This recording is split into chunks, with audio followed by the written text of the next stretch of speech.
Hell's Angel entered the empty factory and found a little girl hidden in the shadows.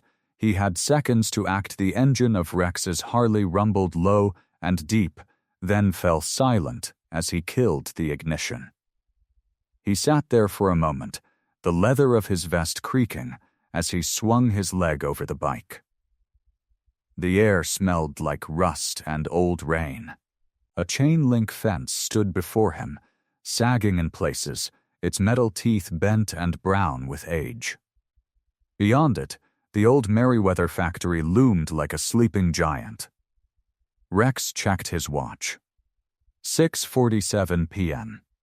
He had told the club he would scope the place out. Nothing more. Just a quick look. See if the roof was solid, if the floor could hold a few dozen bikes, if there was a back way out. He had done this 100 times. It was routine. It was nothing. He slipped through a gap in the fence, his boots crunching on gravel and broken glass.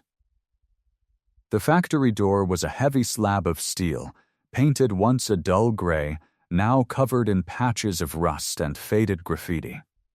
He grabbed the handle and pushed. The door groaned like an old man waking up. Inside, the dark swallowed him. The air was thick. Dust hung in it like fog. Rex pulled a small flashlight from his jacket pocket and clicked it on. The beam cut through the gloom, revealing long rows of conveyor belts, their rubber surfaces cracked and peeling. Cardboard boxes lay flattened on the floor, soggy from years of leaks in the roof. Somewhere above, a gust of wind rattled a loose sheet of metal. Before you continue listening, please let me know where in the world are you watching from today. Now back to the story. He walked slowly, letting his eyes adjust. The flashlight danced across old machines, their gears frozen and silent. A broken chair, a rusted locker, a faded sign that read "Safety First." Rex smirked. That sign had not meant much to whoever worked here last. Then he heard it, a hiss. He stopped, listened. The sound was faint, like air escaping a tire. Probably a pipe. The building had been vacant for years. Pipes rusted, seals dried out, things gave way. Nothing to worry about. He shook his head and kept walking. He moved past a row of old vending machines, their fronts dented and their glass cracked. Cobwebs hung between them like old decorations. His footsteps echoed on the concrete. He was about to turn and check the far corner when he heard a different sound. A whimper. Soft, watery, like a small animal caught in a trap. Rex froze. His hand went to the flashlight, and he aimed it toward the sound. It came from behind a vending machine, the one closest to the wall. He crouched down, his knees popping, and leaned in. A pair of eyes looked back at him. A little girl, maybe 6 years old. She wore a pink sweater, dirty at the edges, and snow boots that were scuffed and worn. Her hair was dark and tangled, and her cheeks were wet with tears. She huddled in the dark corner, hugging her knees, trembling like a leaf in the wind. Rex's breath caught. He did not know what he had expected to find in this place. Rats, maybe, trash, a homeless man. Not this, not a child. "Hey," he said, his voice softer than he meant it to be. "It's okay. I'm not gonna hurt you." The girl did not answer. She just stared at him, her eyes wide and glassy. She looked exhausted, scared, like she had been hiding for a long time. "Are you lost?" Rex asked, taking a step closer. "Where's your mom?" The girl opened her mouth to speak, but no words came out. Just a small, shaky breath. And then Rex smelled it. Gasoline, sharp, strong, too strong. It hit his nose like a punch. His eyes watered, his heart slammed against his ribs. He looked around, his flashlight beam sweeping the room. And there, Against the far wall, he saw it, a gas valve, old and corroded, hissing a steady stream of vapor into the air. The whole room was filling with it. Rex's mind went cold. He knew that smell. He knew what it meant. One spark. One tiny spark, and this whole place would go up like a firecracker. He had seconds. Maybe less. The girl looked at him, her eyes pleading. She did not understand. She did not know. But Rex did, and in that split second, he made his choice. Rex lunged forward. His boots slammed against the concrete. His flashlight flew from his hand and clattered somewhere into the dark. He did not stop for it. He did not stop for anything. "Close your eyes, baby girl," he shouted, his voice rough and loud. "Hold on to me." The girl gasped and threw her arms around his neck. He scooped her up, one arm wrapped tight around her waist, the other cradling her head. She was so small, so light, like holding a bird. He ran. His boots pounded on the broken floor. Dust and rust filled his nose. He could taste the gas on his tongue, thick and sour. The girl pressed her face into his shoulder, and her small fingers curled into the collar of his vest. Rex counted his steps. 3, 2, 1. He threw his body toward the side door. His shoulder hit the push bar. The door burst open, and cold evening air hit his face like a splash of water. He did not stop. He could not stop. He kept running, his boots tearing through weeds and mud. The girl held on tight, her little legs wrapped around his waist. He could feel her heart beating against his chest. Fast, alive, the sound came then, a deep rumble that turned into a roar. The ground shook.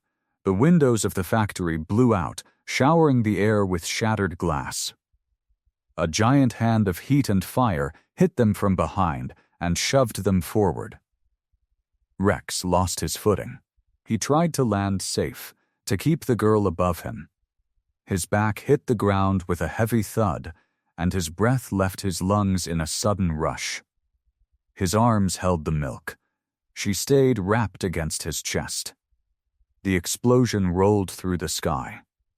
Shards of metal and chunks of concrete fell like rain. The fire crackled and roared as it ate the old building alive. And then, it was quiet. The flames still snapped. The walls still burned. But the night took a breath. Rex lay on his back in the cold grass. The clouds above him looked orange and smoky. The firelight danced across the sky like a warning. He could feel every heavy breath in his chest. His ribs ached. His right leg buzzed with a twitch. But he was alive. He slowly loosened his grip. The girl looked up at him. Her face was dirty at the edges, and there was a small cut on the crest of her right cheek. But her eyes were open. She was breathing. She was alive. Okay, Rex puffed, breathing like a fire. "We're out. We're okay." The girl blinked slowly. She did not cry. She just watched him with big, serious eyes. Rex pushed himself up on one elbow. His body was sore, and one of his knees protested, but he could move. He lifted his head and checked his legs. Both were there. Both could work. He scouted around, making sure nothing around them was still on. Then, he turned back to the girl. She was holding her left arm against her chest, tucking in from the thrill. Rex gently reached for that hand, feeling the moment he needed to check her for hurts. And then he saw it. A small, star-shaped mark on the inside of her left hand. It was faded, but clear, like a tiny brown spot that looked exactly like a star. Rex's heart stopped. The same mark he had traced with his thumb more than 20 years ago. The same mark whispered about on quiet nights in a little apartment by the river. Maria, that mark had been Maria's. He froze still. The fire crackled behind him. The girl looked at him with wide, tired eyes. Voice thin and shaking, she whispered, "Grandpa?" Rex sat up slowly. His body complained, but he ignored it. He reached out his hand, the one with the faded tattoo of a snake coiled around his wrist. His fingers were calloused and rough. They had held a gun more times than he could count. They had thrown punches that broke bones, but right now they trembled just a little. The girl stared at his hand. She did not take it right away. She looked at his face first. Her eyes moved over his gray-streaked beard, his tired eyes, the patch on his vest that showed a winged skull. "Grandpa?" she said again. Her voice was so small, like a whisper lost in the wind. Rex swallowed. His throat felt tight and dry. He could not look away from her wrist, from that small, star-shaped mark. It sat right on the soft skin near her thumb, the exact spot where Maria's mark had been. His mind spun. The fire crackled behind them. Smoke curled into the orange sky. But all Rex could see was a face from long ago, a woman with dark hair, and a smile that could stop his heart. A woman he had left one rainy night because he thought it was the only way to keep her safe. "Do you know who I am?" His voice cracked. It sounded strange even to him. Hard men do not crack. Hard men do not shake. But Rex felt like a boy again. Lost and scared and hoping. The girl pulled her knees up to her chest, her small hands wrapped around them. She looked so tired. Dirt smudged her cheek. The cut on her face had already started to dry and turn dark red. "Are you the angel my mama told me about?"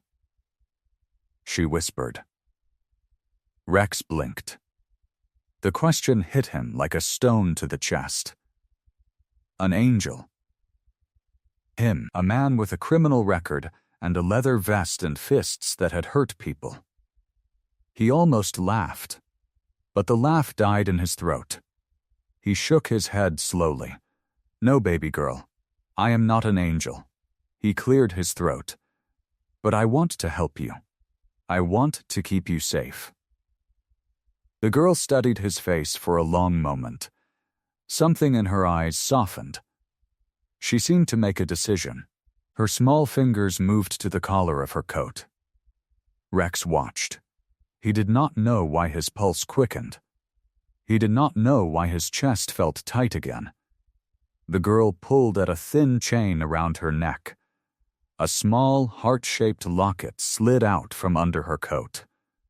It was worn. The gold was faded and scratched. The clasp was dented from years of use. Rex's breath caught. He knew that locket. He had bought it at a street market in the summer. He had saved his pay for 2 weeks to afford it. He had placed it in Maria's palm on a warm evening by the river and told her it was a promise. He never got to keep that promise. The girl clicked the tiny latch. The locket popped open with a soft sound. Inside, pressed behind a small piece of glass, was a photograph. A young woman with dark hair and kind eyes. She was smiling. She held a tiny baby wrapped in a yellow blanket. Maria, the air left Rex's lungs. He stared at the picture, at her face, at the baby in her arms. His hand reached out, then stopped. He was afraid to touch it, afraid it would disappear like a dream. The girl looked at him.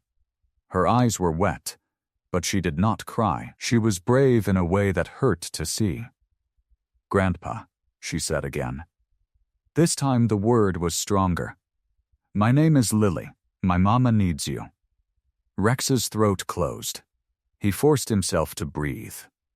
The fire crackled. The night air was cold on his face. He looked from the locket to the girl, from the photograph of Maria to the star-shaped mark on Lily's wrist, to the same mark he had kissed so many years ago. "Who is your mama?" he asked. His voice was barely more than a whisper. Lily held up the locket. She pointed at the woman in the photograph. "Her name is Sarah," she said. "She looks just like my grandma, but older. Grandma Maria is in heaven now." Rex felt the world tilt. He put his hand on the ground to steady himself. His daughter, Sarah Maria, had a baby. His baby. And Maria was gone. Lily reached out and placed her small hand on his. The touch was light. Gentle, it grounded him. "Grandpa," she said, "my mama says you are the only one who can save us. She said you were the best man she ever knew." Rex looked down at the little hand on his, at the small star-shaped mark, at the girl who called him Grandpa. He did not know what to say. So, he just nodded, and he held her hand a little tighter. Rex stared at the photograph. His fingers moved on their own. They touched the edge of the locket with a gentleness he did not know he still had. The glass was cool and smooth. Maria's smile was frozen in time. The baby in her arms was tiny and perfect. His mind refused to believe it. This could not be his granddaughter. He was a Hell's Angel, a man who had spent his whole life running from responsibility. A man who had left the only woman he ever loved because he was too afraid to stay.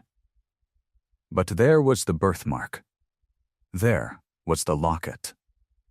And there was the way Lily's small hand fit inside his like it belonged there.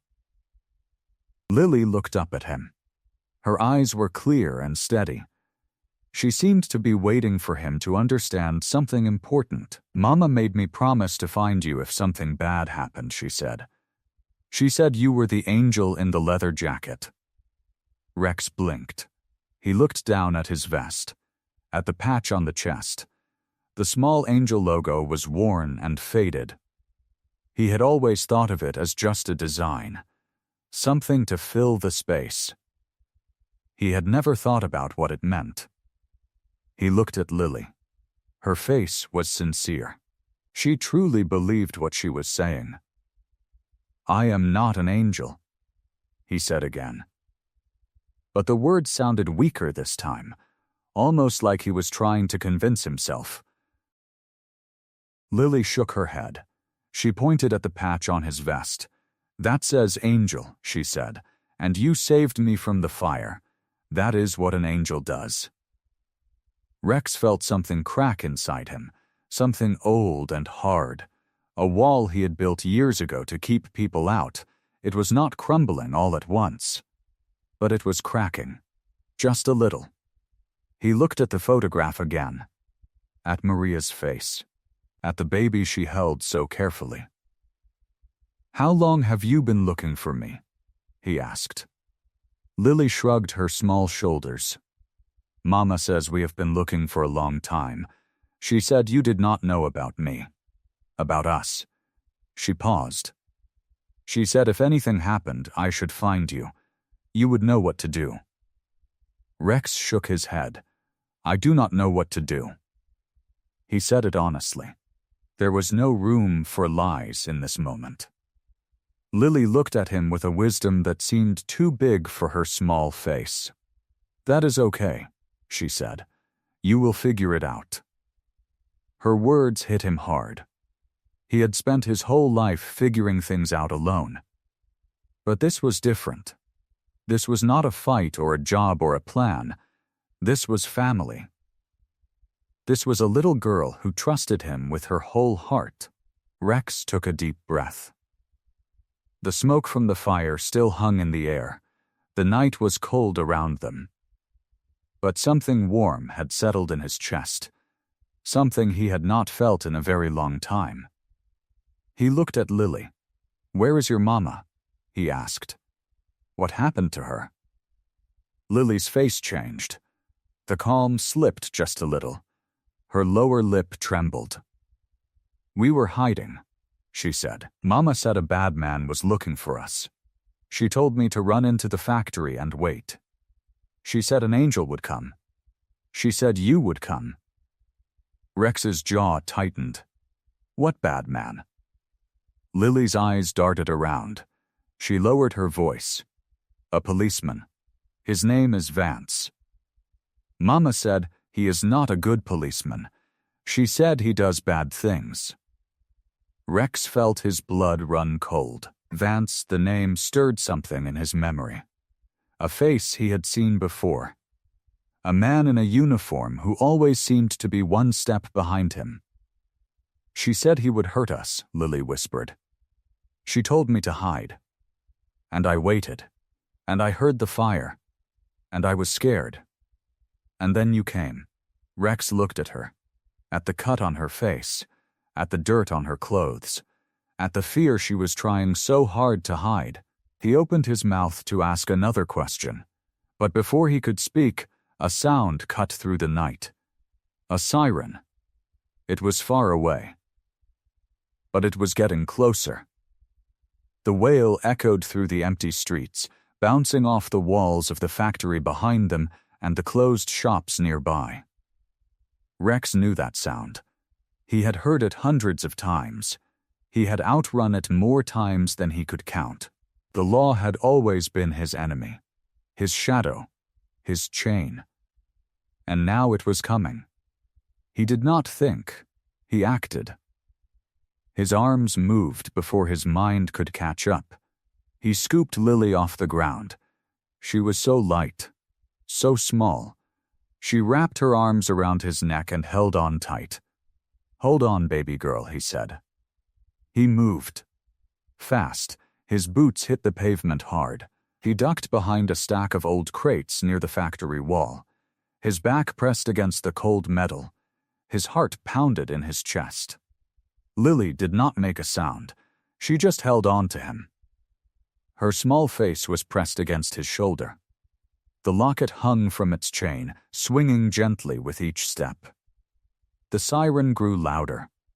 Then it passed. The sound faded into the distance. Rex stayed still. He held his breath. He listened. The night was quiet again. He looked down at Lily. She was looking up at him. Her eyes were wide and trusting. He had so many questions. About Sarah, about Vance, about everything. But right now, all that mattered was keeping this little girl safe.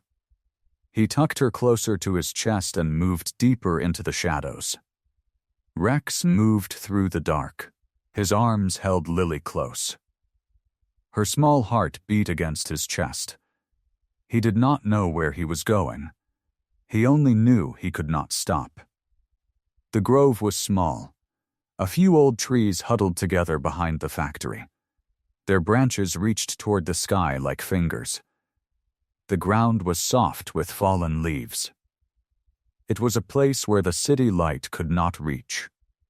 A place where shadows felt safe. Rex set Lily down gently. She stood beside him, quiet. Her hand found his.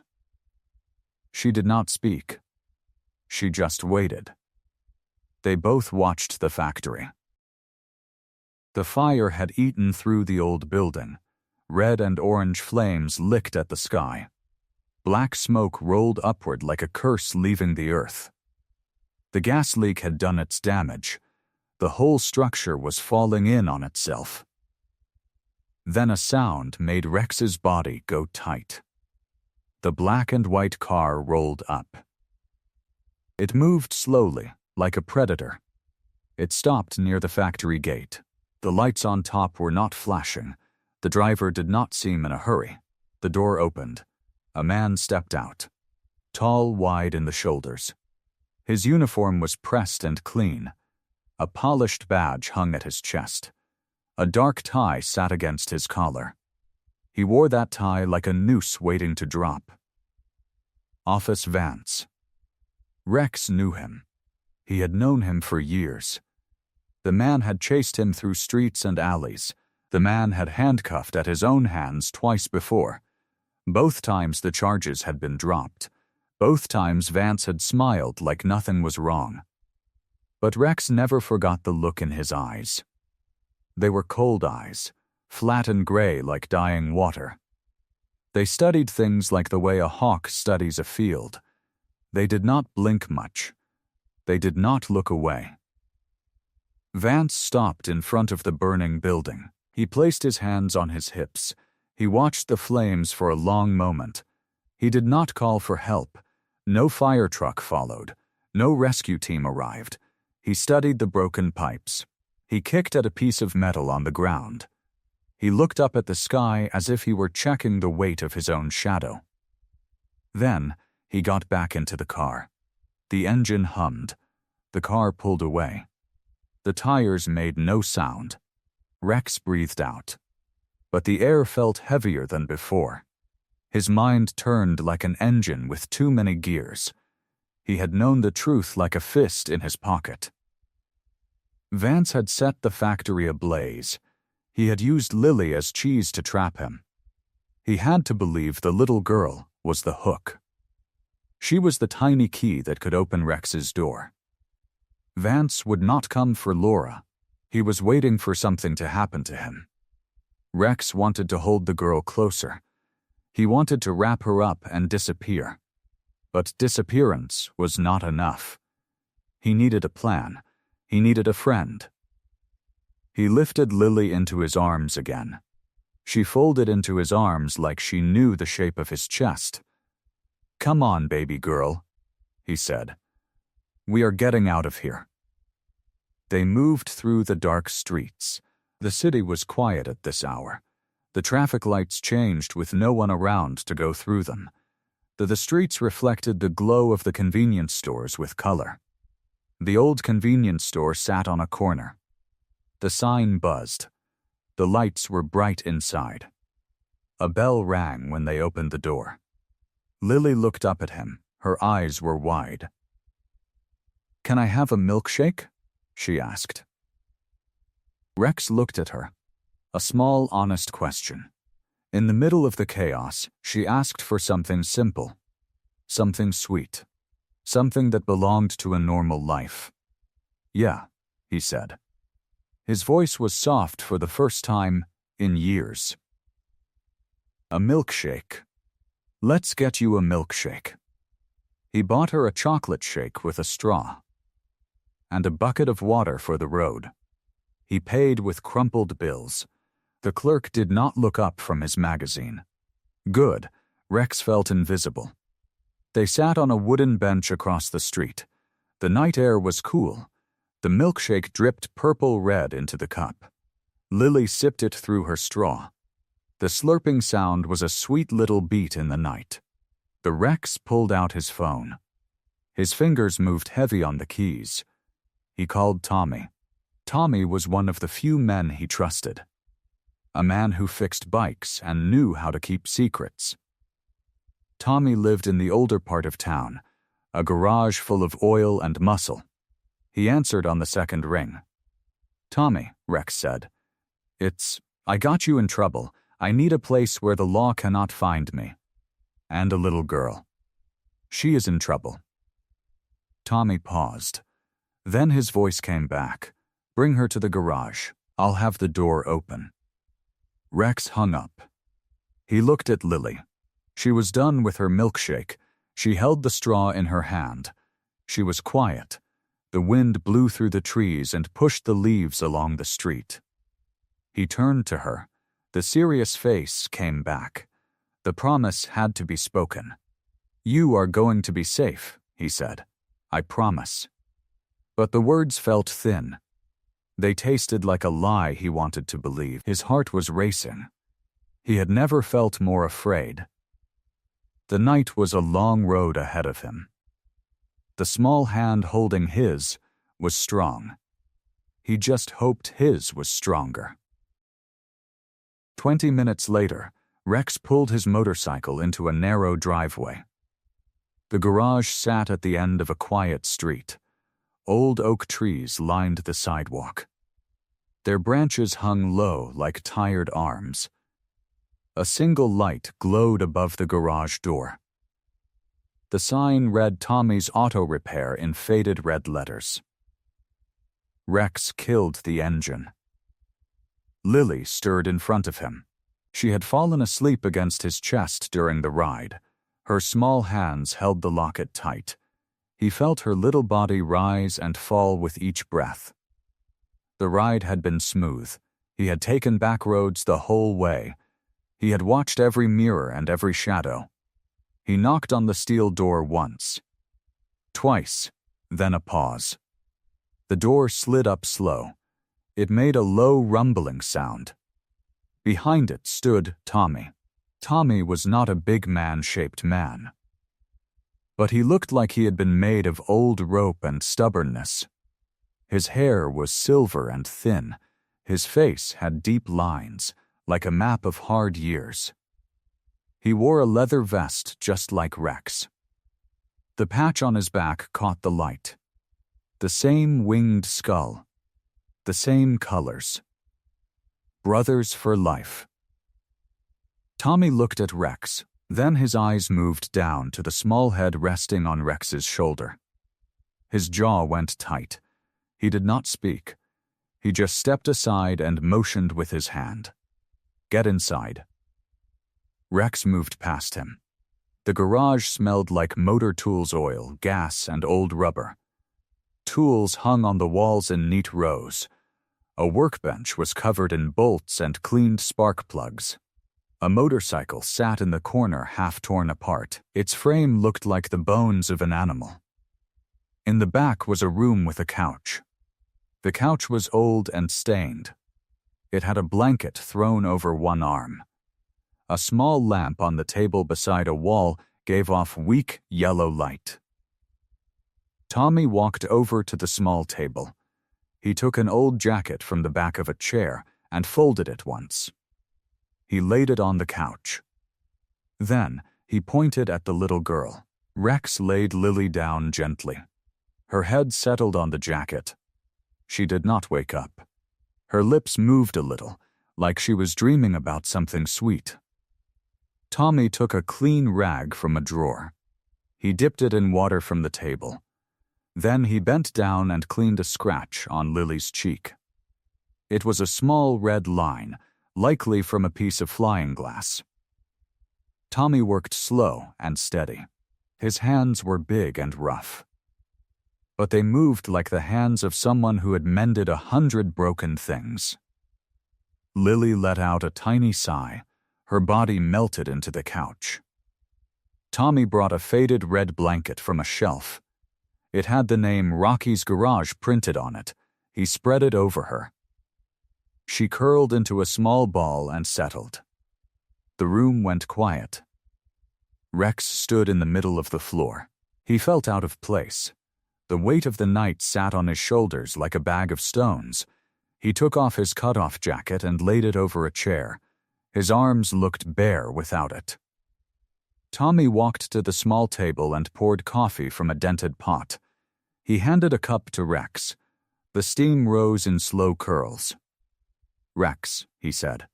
His voice was low and even. "Talk." Rex took a small sip. The coffee burned his tongue, but it woke something in his chest. He needed. He told him everything. He told him about the factory, the gas and the fire, the whimper in the dark, the little girl with pigtails and a worn locket. He told him about the star-shaped birthmark on her wrist. He described it with careful hands and color. Then he told him about Officer Vance. He told him how Vance had set the trap, how he had used the fire as a cover. The lies and the old murder charge was the blade that could fall on her at any moment. Tommy listened. He did not look away. He did not ask. He just let Rex speak. When Rex was done, the silence came back. The only sound was Lily's soft breathing and the hum of the heater. Tommy looked at Rex. His eyes were heavy with understanding. He spoke belief. "Maria's granddaughter?" Tommy said. He looked at the sleeping girl, then back at Rex. That means you have a daughter. Sarah, she is out there. She is in danger. We need to get her before Vance does.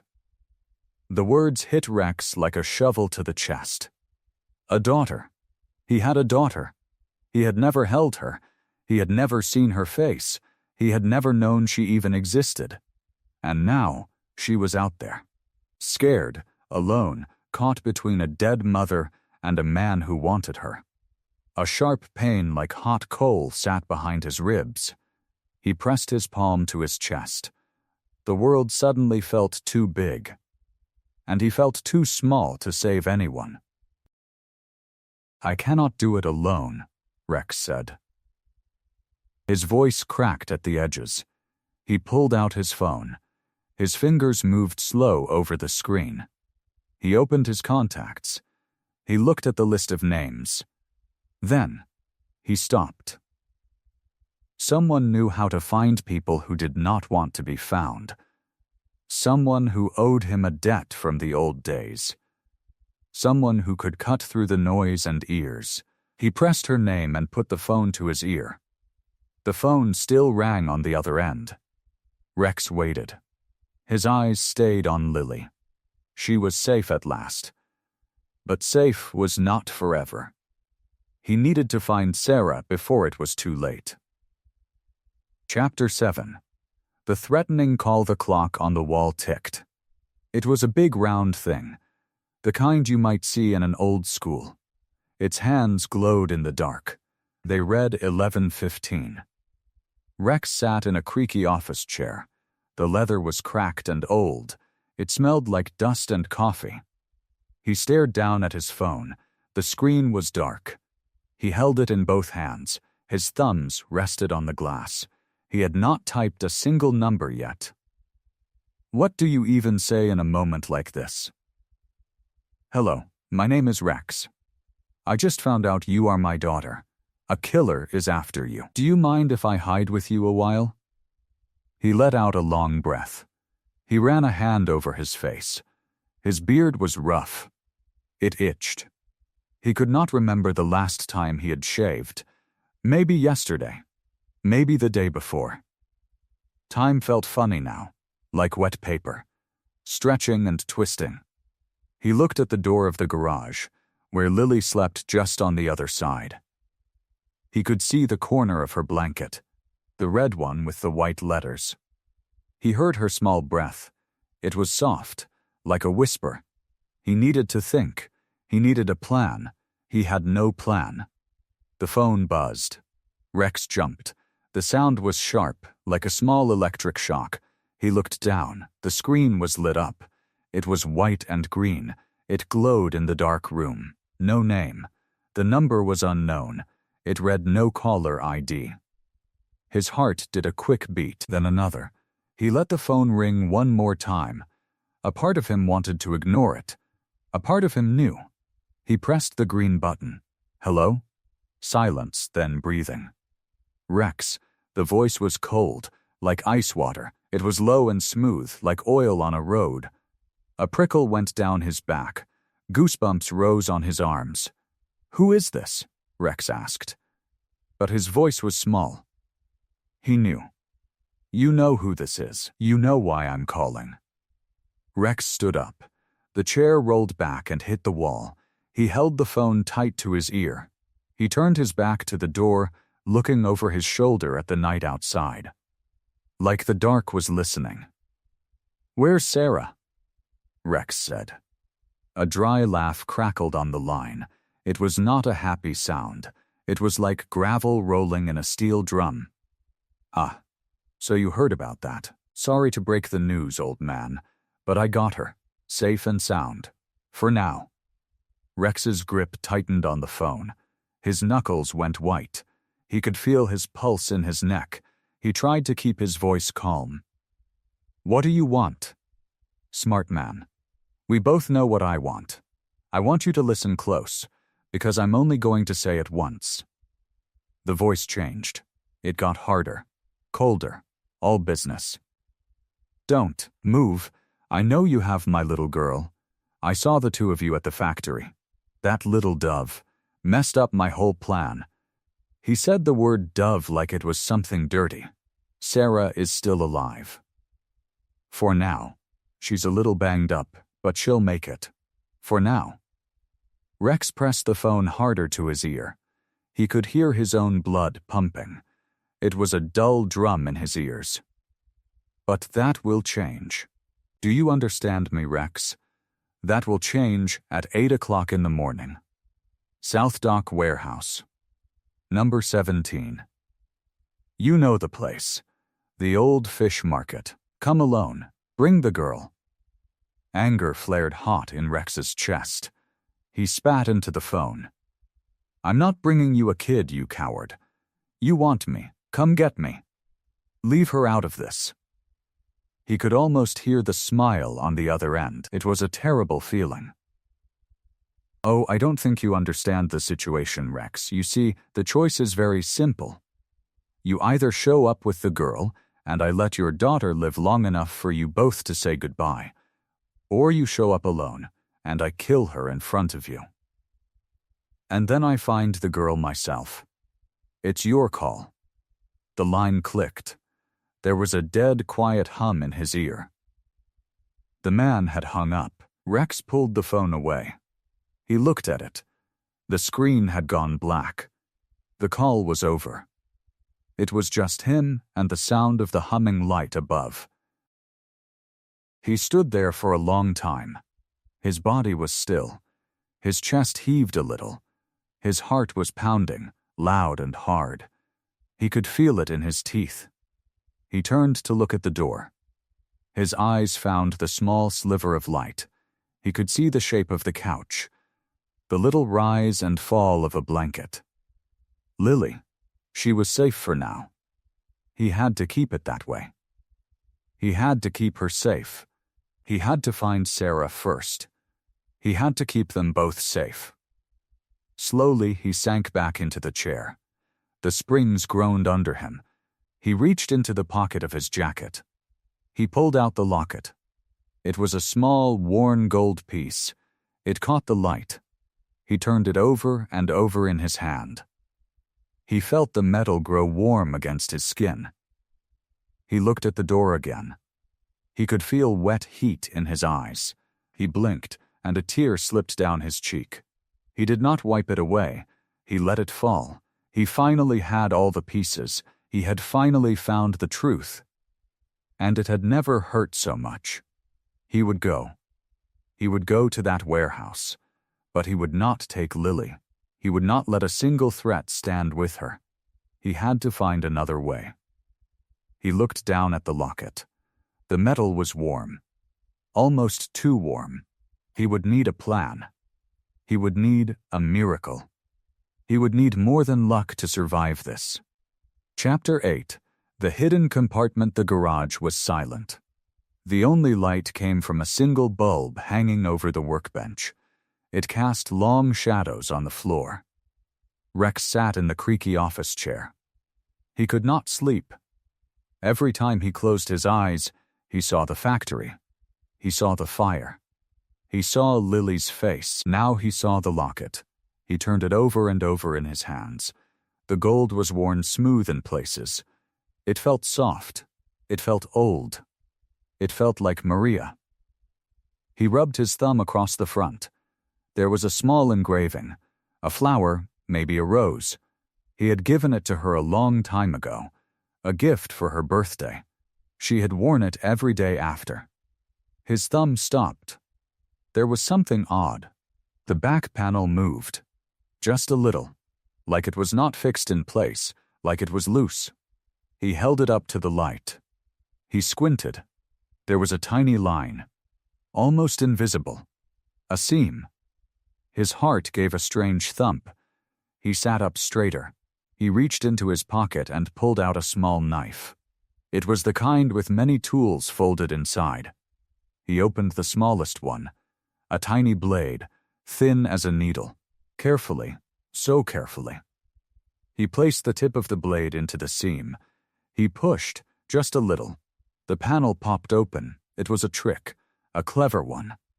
There was a hidden compartment behind the back panel. It was no bigger than his thumb. Inside lay a small flat square, a memory card, the kind used in old cameras, the kind you could slide into a phone or a computer. Rex stared at it. He did not move. He did not blink. He could feel his own pulse in his ears. He picked it up. It was light, almost weightless. It felt smaller than a coin, but to him it felt heavy as a brick. He held it in his palm. His hand trembled just a little. Maria, she had hidden this. She had kept it safe. All those years. She had never told him. He remembered her words. She used to say them all the time. The truth always comes out, Rex. It just needs a little help sometimes. I will keep it safe. He had never understood what she meant. He thought it was just one of her sayings, one of her gentle little phrases. She had so many of them. He had never thought to ask. But now he knew. She had kept the truth safe. She had hidden it right under their noses. Inside her locket, the one thing she never took off, the one thing he had given her. He looked at the memory card again. What was on it? A video? A letter? A recording? He had to find out. But not yet. Not here. It was too late. It was too dark. He needed a plan. And then he heard it. A small rustling sound, like a mouse or a whisper. He looked up. The door to the office was open a crack. A sliver of light spilled in from the other room. In the middle of that light stood a small figure, a tiny shape in a too big t-shirt. Lily, she was rubbing her eyes with her little fists. Her hair stuck up in all directions. Her face was puffy with sleep. "Grandpa?" she said. Her voice was soft, wobbly, like a small bird learning to sing. Rex's heart clenched. He felt a wave of something, a mix of love so strong it hurt. He slid the memory card into the pocket of his vest. He tucked it in deep. Then, he held his arms out. "Hey, sweetheart," he said. His voice was rough. He cleared his throat. "What are you doing up?" She padded across the floor on silent feet. She did not answer. She just walked right up to him and leaned against his leg. She was warm.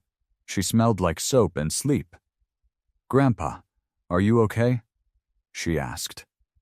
He looked down at her serious face, at her big eyes, so full of trust. He reached down. He picked her up and settled her on his lap. She curled into him, like a small, warm cat. "I'm okay, sweetheart," he said. He wrapped his arms around her. He pressed a kiss to the top of her head. Her hair was baby soft. "I'm okay." "Did you have a bad dream?" she asked. Her voice was muffled against his shirt. "Yeah," he said. "Something like that." She was quiet for a moment. Then she yawned. It was a huge, jaw-cracking yawn. "Mama has bad dreams sometimes," she said. "I sing to her. It helps." Rex felt his throat get tight. He swallowed hard. "Is that right?" "Uh-huh. You want me to sing to you?" He closed his eyes. A single tear escaped. He did not have the strength to stop it. "Nah, sweetheart," he whispered. "You just rest. I'm okay right here." He stood up. She was so light in his arms. He carried her back to the couch. He laid her down and pulled the red blanket up to her chin. She was already half asleep. He tucked the blanket around her. He brushed her hair away from her face. "We are going to get your mama," he whispered.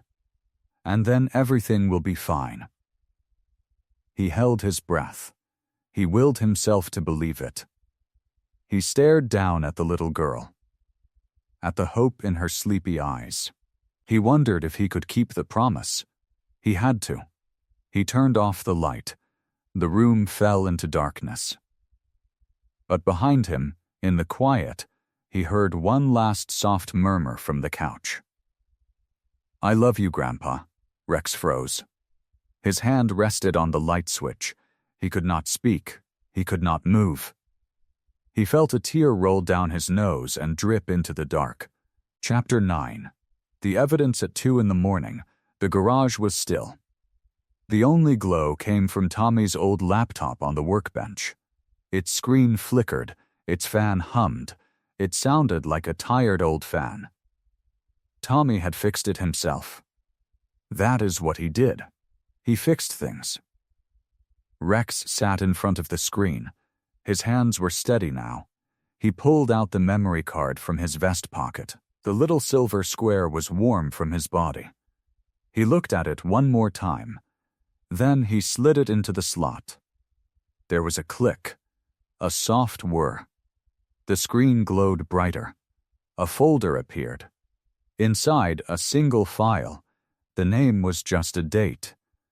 A date from 20 years ago. Rex clicked it. A grainy video filled the screen. The colors were washed out. The picture shook a little. It was security footage from an old gas station camera. It showed a parking lot. A single light pole. A car parked at an angle. Then 2 men walked into the frame. One was young. He wore a dark coat. His hands were up. He was backing away. His mouth moved with fear. He looked thin and scared. This was Jasper Reyes. Rex remembered the name. It had been carved into his memory all these years. The other man was Officer Vance. But younger. Much younger. He wore a police uniform. His gun was drawn. He was shouting. The video had no sound, but his face said everything. He had a hard look. A mean look. And he was not backing down. Rex's hands gripped the edge of the table. Jasper was backing toward the gas station wall. His hands were still up. He was shaking. Vance was closing the distance. His arm was straight. His gun pointed at Jasper's chest. Rex leaned closer. His heart pounded. He saw everything. The video moved in jerky fits. Vance swung his arm sideways. It looked like a move, a warning, a threat. But in the same motion, his finger moved.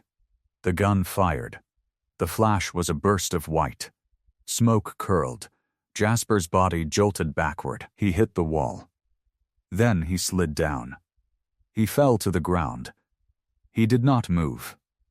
Vance stood over him. He stared at the body for a long moment. Then he looked around. First left. Then right. He saw the camera. He looked right at the lens.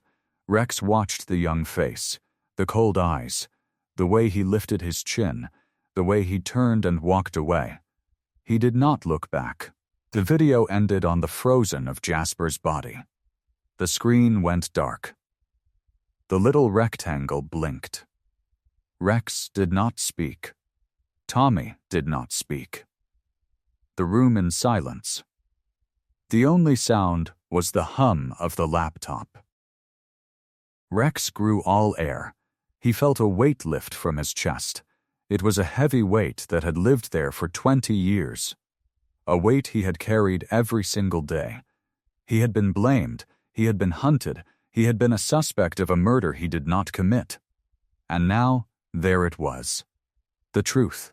Tiny and old and clear as glass. On tape. Vance pulling the trigger. Tommy broke the silence. His voice was low. "Rex," he said. He stood by the workbench. His arms were crossed. He looked at Rex with wonder. "That is it. That is the proof."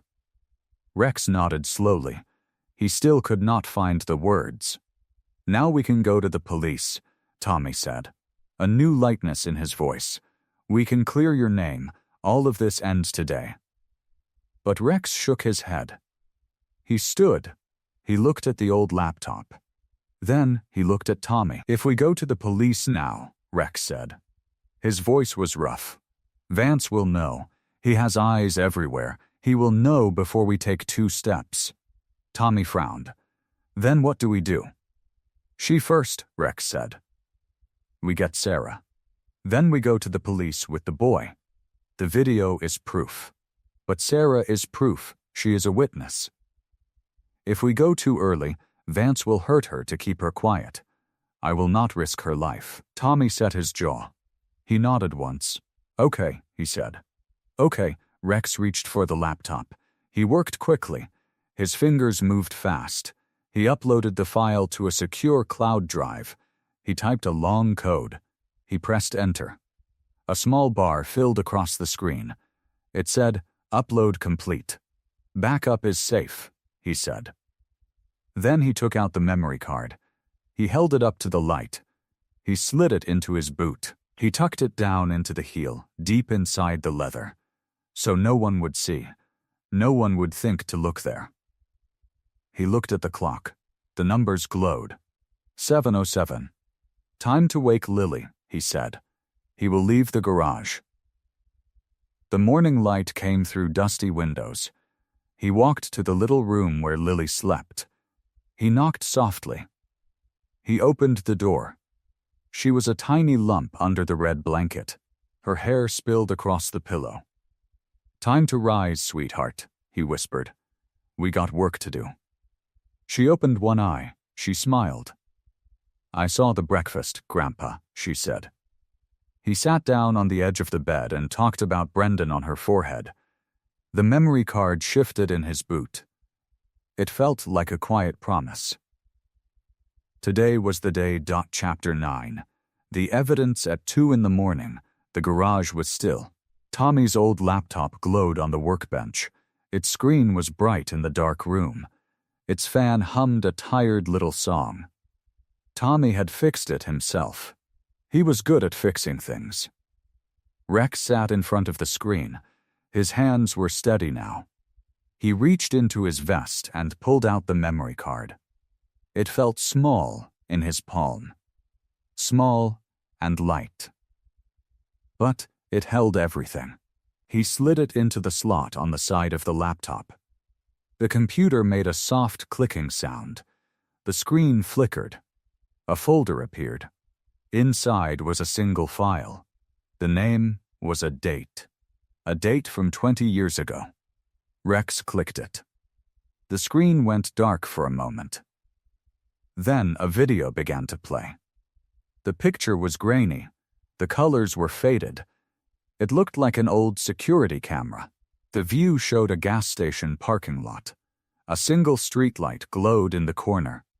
Trash blew across the concrete. Then 2 figures walked into the frame. Rex leaned forward. His heart started to pound. One figure was a young man. He was thin. He wore a dark jacket. His hands were raised in the air. He was backing away. His mouth was open. He looked scared. That was Jasper Reyes. Rex knew his name by heart. For 20 years, he carried that name. The man he did not kill. The man he could never save. The other figure was a police officer. He was younger. But his face was the same. Hard eyes, sharp jaw, that cold, mean look. Rex felt a chill run down his spine. The video had no sound, but Rex could see everything. Vance and Jasper's arm was straight in front of him. His gun was pointed at Jasper's chest. Jasper's hands were up. He was shaking his head side to side. Then Vance stepped forward. His free hand swung out. It was a hard, open slap.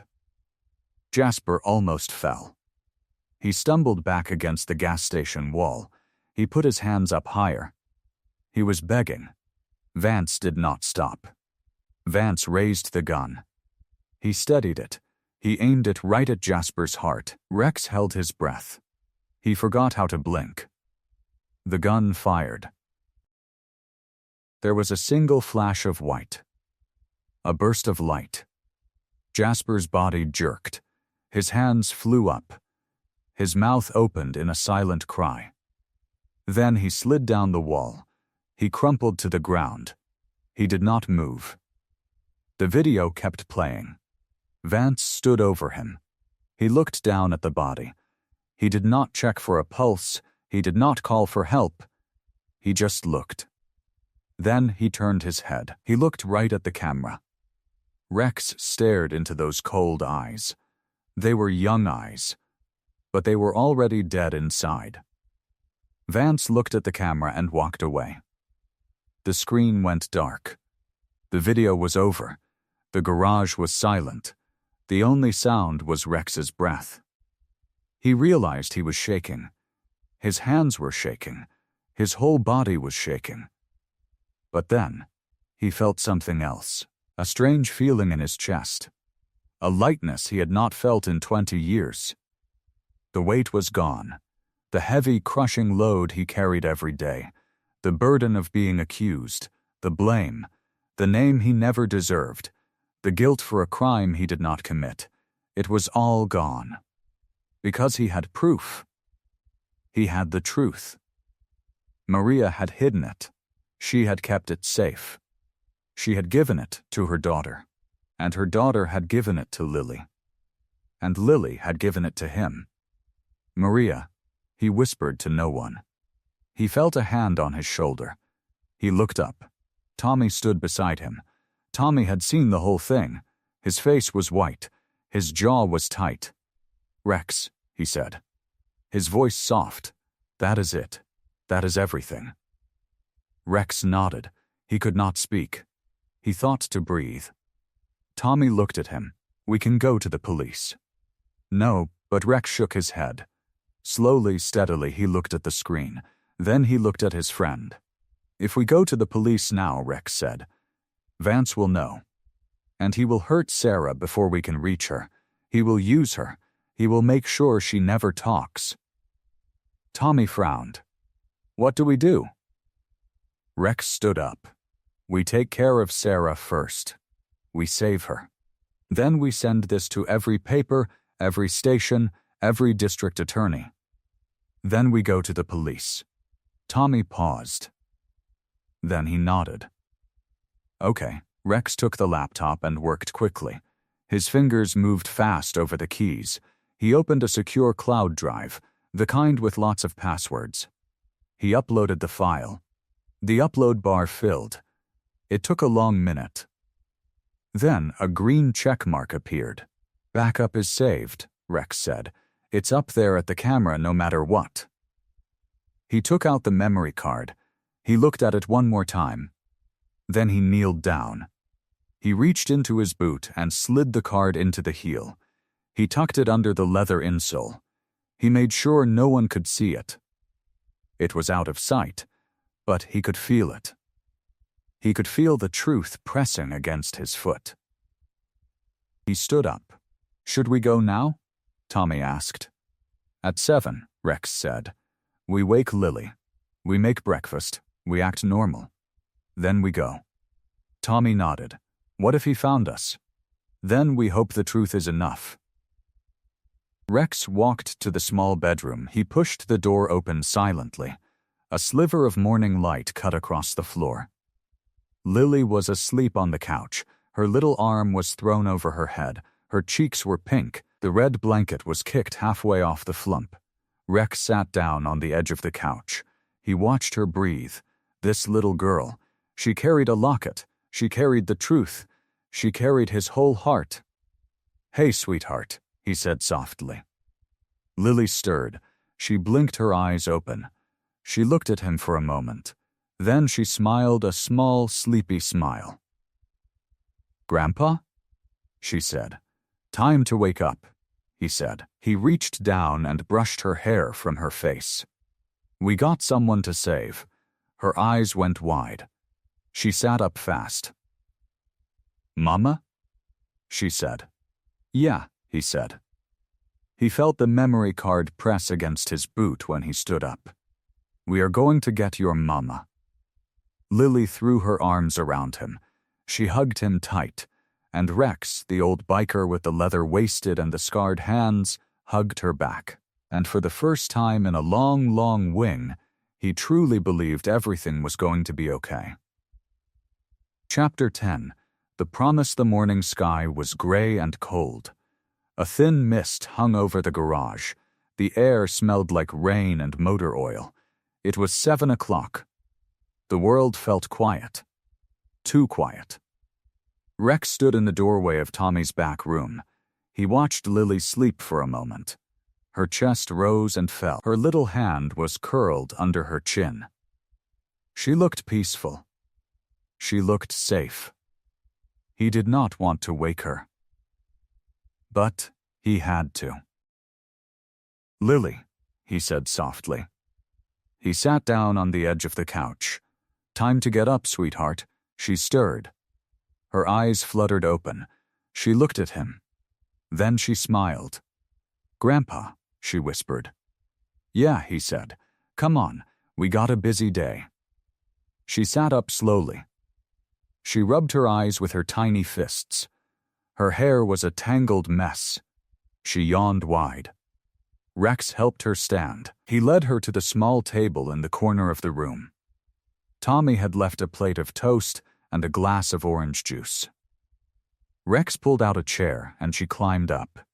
She picked up the toast. She took a small bite. She chewed slowly. Her eyes were serious. Too serious for a 6-year-old girl. Rex kneeled down beside her. He picked up her little sneaker. The laces were loose and tangled. He started to tie them.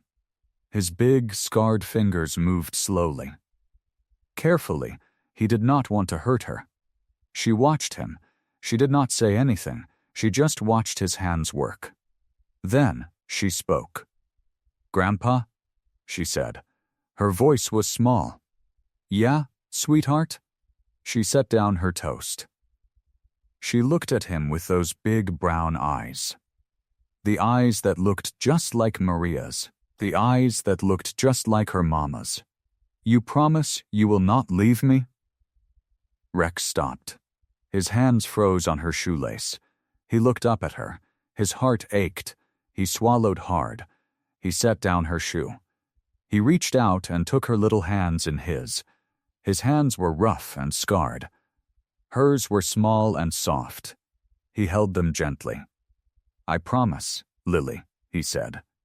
His voice was low. Steady, it meant something. "I will never leave you." She searched his face. She looked for the lie. She looked for the trick. She was a kid who had seen too much. She knew when adults were lying. She knew when they meant it. He looked back at her. He did not blink. "Okay," she said. She nodded. Then, she threw her arms around his neck. She hugged him tight. He wrapped his arms around her. He held her. He breathed in the smell of her hair. It smelled like soap and toast. It smelled like hope.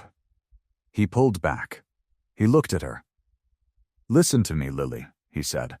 "I have to go get your mama. She needs my help, and I need to know you are safe." Her eyes went wide. "Mama?" "Yes," he said. "I am going to bring her back. But I need you to stay here with Tommy. He will protect you. Do you trust him?" She looked at Tommy, who stood in the doorway. Tommy smiled at her, a soft, warm smile. "I trust him," she said. "Good," Rex said. He finished tying her shoes. He stood up. He looked at Tommy. Tommy stepped forward. He knelt down in front of Lily. "Hey, little one," he said. "We are going to have some fun today. I got a bunch of old comic books in the back. And I make a mean grilled cheese. How does that sound?" Lily looked at him. A small smile crept onto her face. "Good," she said. Rex felt a weight lift off his chest. Not the whole weight, but enough. She was going to be safe. Then he heard it. A low rumble. Growing louder. Coming down the driveway. He walked to the door. He pushed it open. 2 motorcycles rolled into the yard. They came to a stop beside Tommy's truck. The riders cut their engines. They pulled off their helmets. They were big men. Leather vests. Beards, tattoos, but their eyes were kind. They were Rex's brothers. They had been with him since the beginning. Tommy walked out behind him. "I called them," he said. "They will cover us, and they will help protect Lily while you are gone." The 2 men walked over. They nodded at Rex. One of them, a man named Bear, spoke first. "We heard everything," he said. Anything you need, brother, Rex nodded. He looked back at the door. Lily stood in the doorway. She held her red blanket. She looked small, but she looked brave. Rex walked back to her. He knelt down one more time. He pulled her into his arms. He gave her a hug. A strong hug. A long hug. I will be back, he said, with your mama. I promise. She nodded against his shoulder. She whispered in his ear, You are a good grandpa. He felt his eyes sting. He blinked it away. He stood up. He looked at Tommy. Protect her, he said. Tommy put his hand on Lily's shoulder. With my life, he said. Rex walked toward his motorcycle. It stood in the driveway, black and heavy and ready. He swung his leg over the seat. He kicked the engine to life. It roared. He looked back one more time. Lily stood at the door, Tommy's hand on her shoulder, her little hand raised in the air. She waved at him, a small, sad, brave wave. Rex raised his hand. He waved back. Then he turned. He twisted the throttle. The bike shot forward. The wind hit his face. The cold air stung his eyes. But he did not blink. He thought about Lily. He thought about her smile. He thought about her promise. His promise. You are the reason I am not the same man today, he thought. And he rode. The warehouse sat at the edge of the docks like a sleeping beast. Gray metal walls, broken windows. The smell of salt and rust hung in the air. Rex killed the engine and listened. Nothing but waves and wind. Behind him, Bear and Tommy parked their bikes behind a stack of old shipping crates. They moved quiet. They moved careful. They had done this kind of thing before, but never like this. Never for family. Rex pulled off his gloves. He looked at the warehouse door. It was heavy steel, painted with faded numbers. He took a breath. Then he pushed it open. The inside was dark. Dust floated in the thin light coming through high windows. Old machinery sat in corners like sleeping giants. Boxes were stacked everywhere. The air smelled like mold and old oil. Then he heard it. A small sound. A whimper. He followed the sound. Past a broken forklift. Past stacks of rotten pallets. In the back corner, under a single hanging light bulb, he saw her. Sarah. She was tied to a wooden chair. Rope wrapped around her arms and legs. A blindfold covered her eyes. Her hair was dark and curly. It fell around her shoulders. Her face was dirty. Her lip was split. She looked just like Maria. Rex's heart stopped. For a second, he was 20 years younger. He was looking at the woman he left behind. The woman he loved. The woman he lost. He moved fast. He crossed the floor in seconds. He knelt in front of her. Sarah, he said softly. I am here. I am going to get you out. She flinched. Then she froze. Who? Who are you? My name is Rex.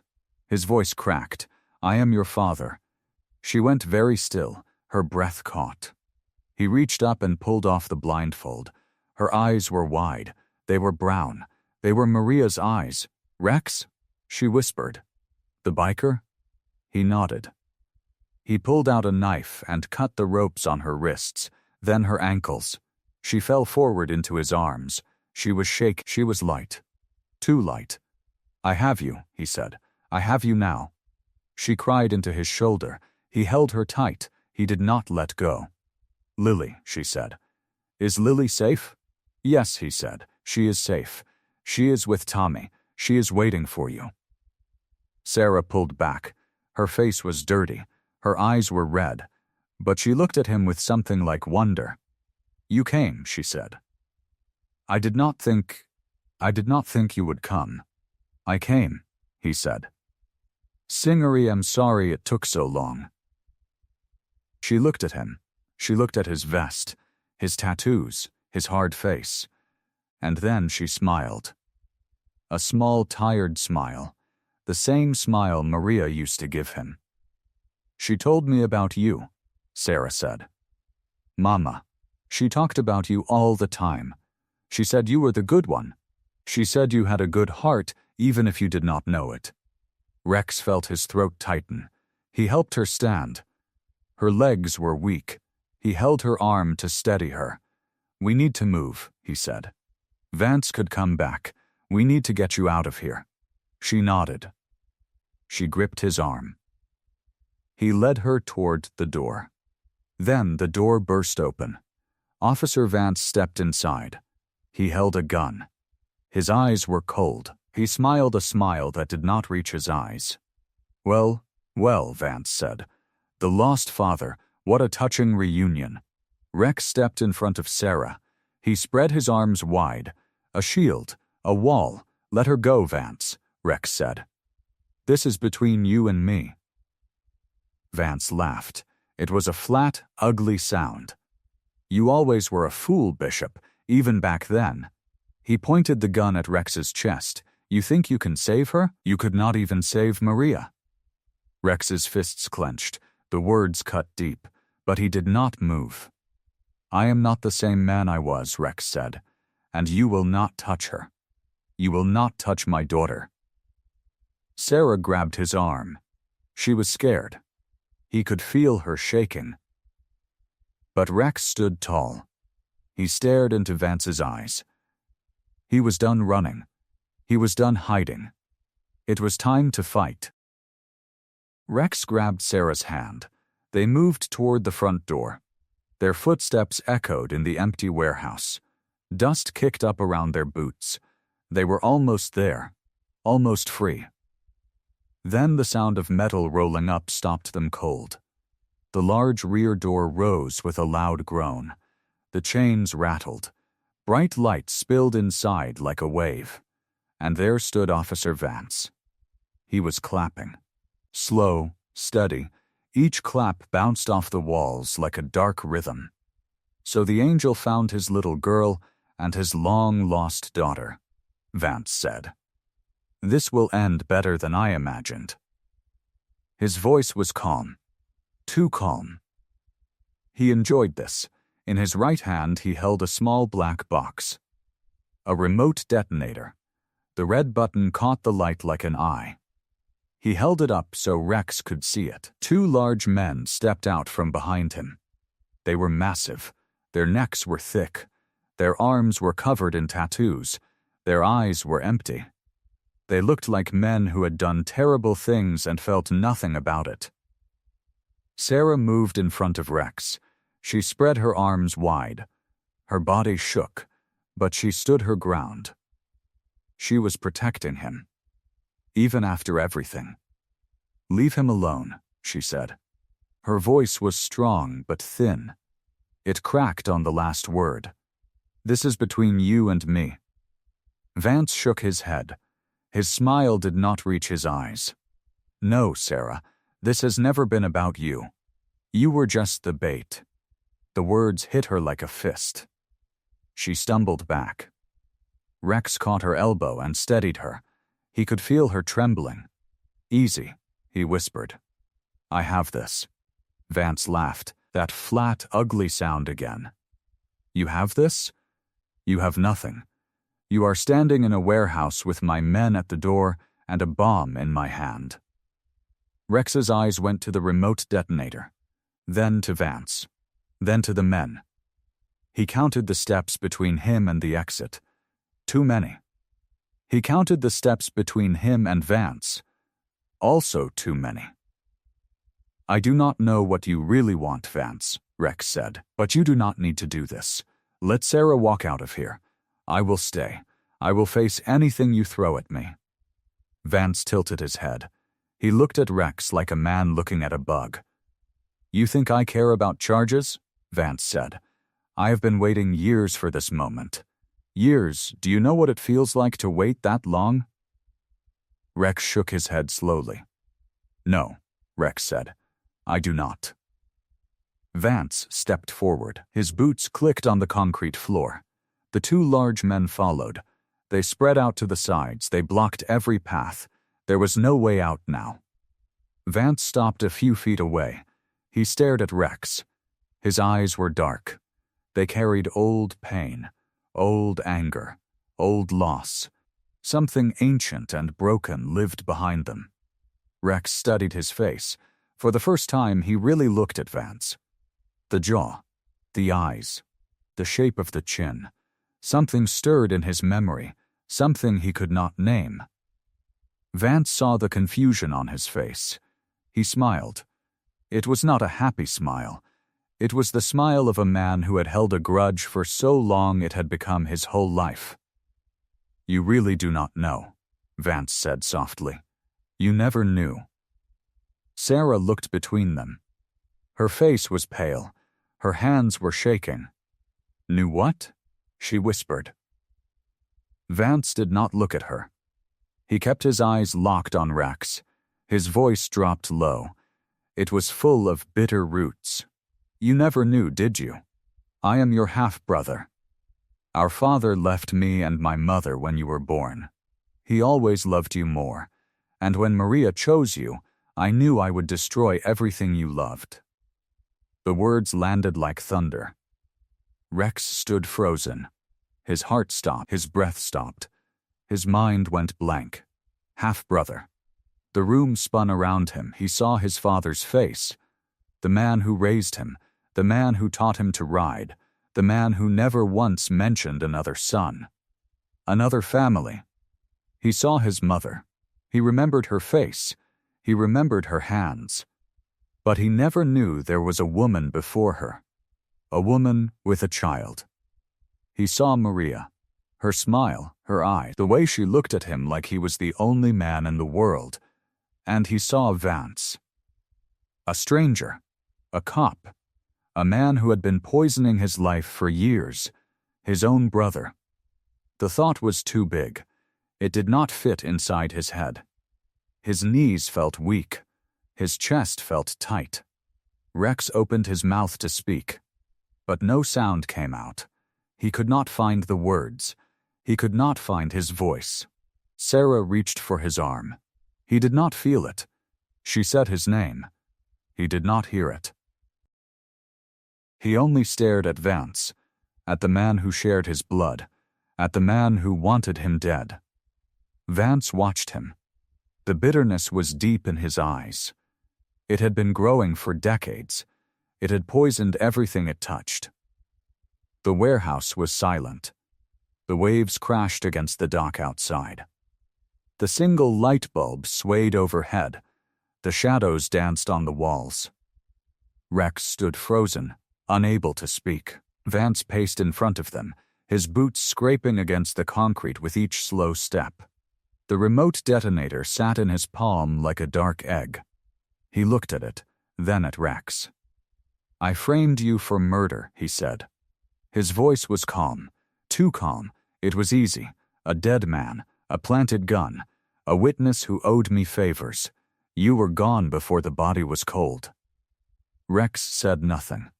His hands hung at his sides. His eyes stayed on Vance. "I set the factory to burn with that girl inside," Vance continued. He stopped pacing. He looked at Rex with something like pride. "I knew you would save her. I knew it. Because that is the kind of fool you are. You always run toward the fire." Sarah made a small sound, a whimper she could not hold back. Vance glanced at her and smiled. "Do not worry, Sarah," he said. "You will not be alone.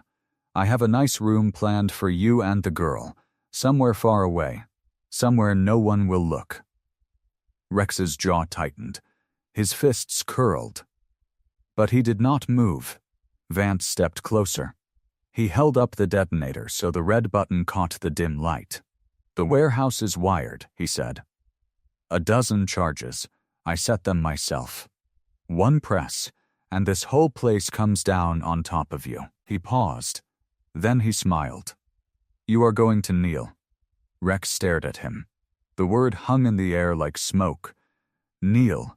A simple word. A small word.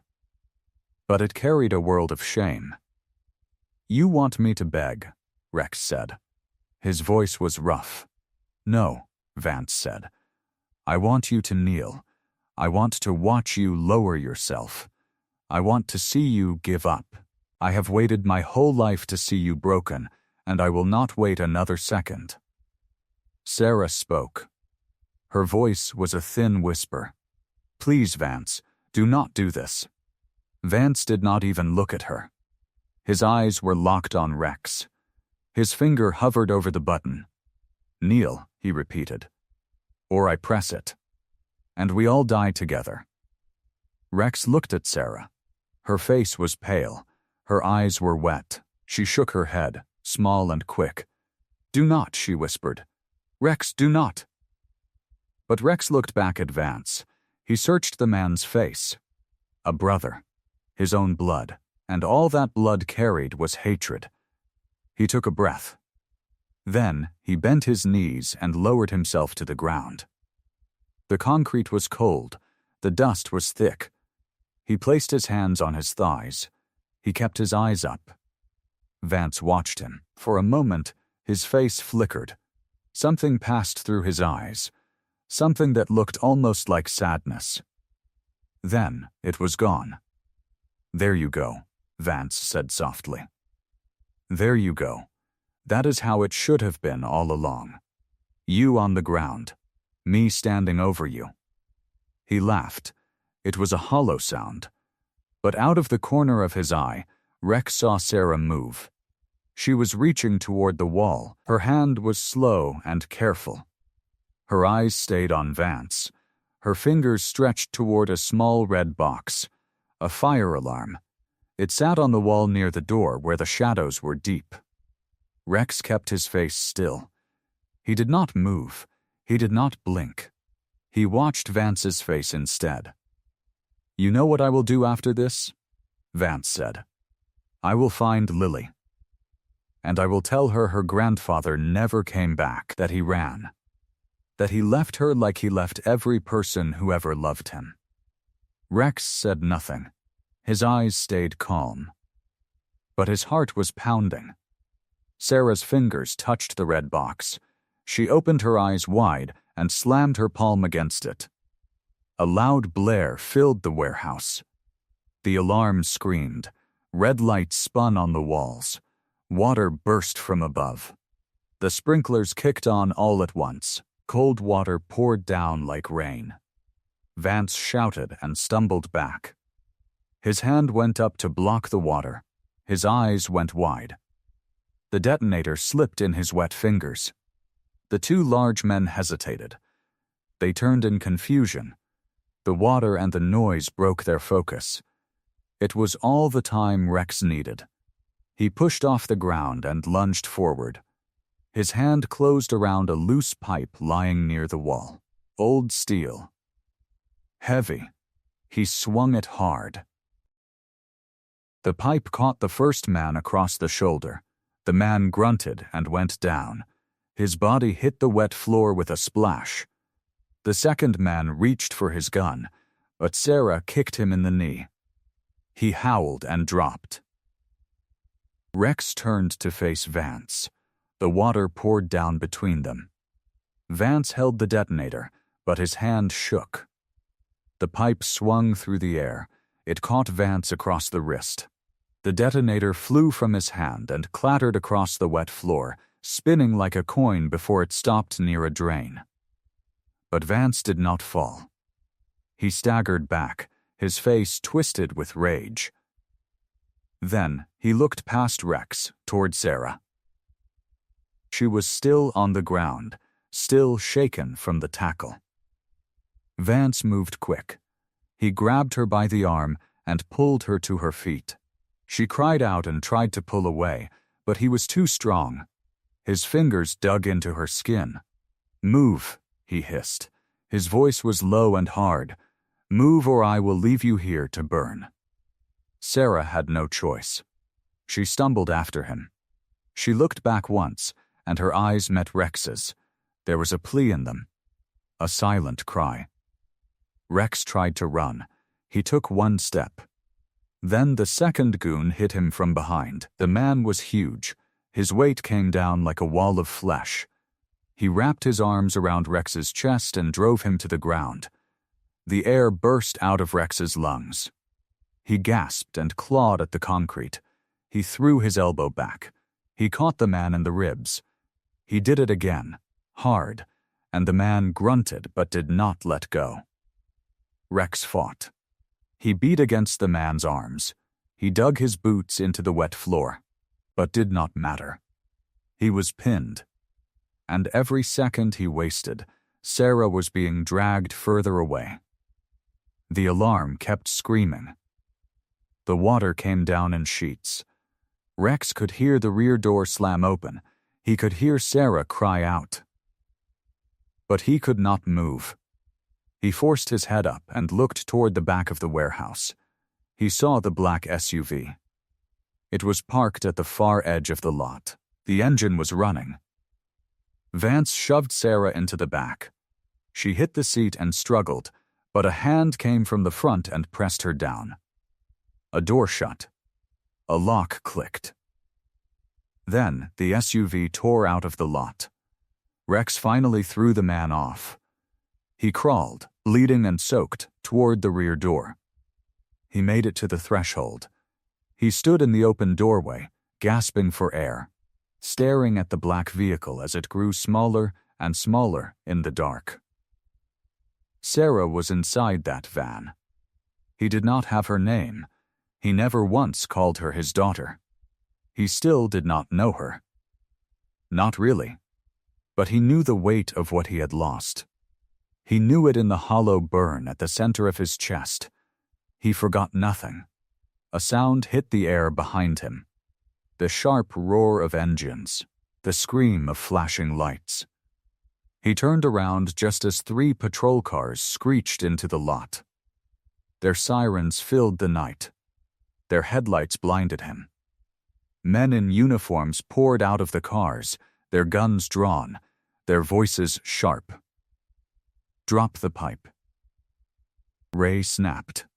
Rex looked down at his hand. He was still holding the steel pipe. He let it clatter to the wet ground. 2 officers were on him in less than 3 seconds. They shoved him against the wall. They cuffed his hands behind his back before he could say a single word. "I did not do anything," he said. But they did not hear him. They did not want to. "You are Rex Malloy, the man who killed a man 10 years ago," one officer said. "We have been looking for you for a long time." Rex tried to explain. He spoke about Vance, the warehouse, the fire, Sarah, the girl. The officers stared at the back of the vehicle instead. They pushed him toward the patrol car. Rex looked back, over his shoulder. The black SUV was just a dim shape passing between buildings now. It was slipping away like a ghost into the rain. He could not see Sarah. He could not stop the police. He would stand there, handcuffed, and watch. He could do nothing. The rain came down. His vest hung heavy, wet, and cold. He was led to the back of the patrol car, his shoulder grazing the metal frame. He stopped at the door. He looked out at the parking lot. The black vehicle was gone. The darkness had swallowed it. And he knew, with a heavy certainty that settled in his bones, that he had lost Sarah again. He had lost his daughter before he ever had the chance to hold her. But he did not say that out loud. The officer closed the door. The engine started. The car pulled away from the warehouse, and Rex sat in his cell, his hands bound, his heart hanging in the dark space in the middle of his chest. The patrol car smelled of sweat and stale coffee. Rex sat in the back, his wrists bound tight behind him, the metal of the cuffs biting into his skin. The rain streaked down the windows, turning the city into a blur of gray and red.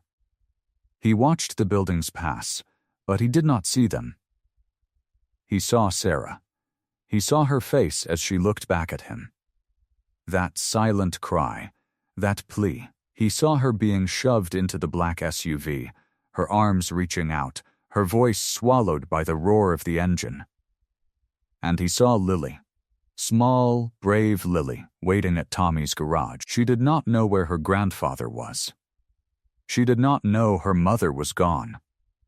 She was sitting on an old tire or a wooden crate, maybe drawing another picture, waiting for him to come back. His chest tightened. His breath came out in short, hard bursts. The car pulled into a narrow lot behind the police station. The officer parked and cut the engine. The silence that followed was heavy, like wet wool. "Out," the officer said. Rex did not argue. He had no energy left for arguments. He let them haul him out of the car, let them march him through a steel door and down a long hallway. The lights were too bright. They buzzed overhead like angry insects. The walls were the color of old bones. They stopped at a desk. A man in a short-sleeved shirt sat behind it, typing at an old computer. He did not look up. "Name," he said. "Rex Malloy." The man typed. Then he stopped. He looked up, slowly, and his eyes narrowed. Rex Malloy, the one from 10 years ago. The murder charge. Rex said nothing. The man made a small noise in his throat, almost a laugh. "Well, looks like your time ran out." They took his jacket. They took his boots. They took the small photograph he kept in his pocket. The one of Maria worn at the edges, her smile faded but still there. He watched them put it in a plastic bag and drop it into a metal drawer. He wanted to say something.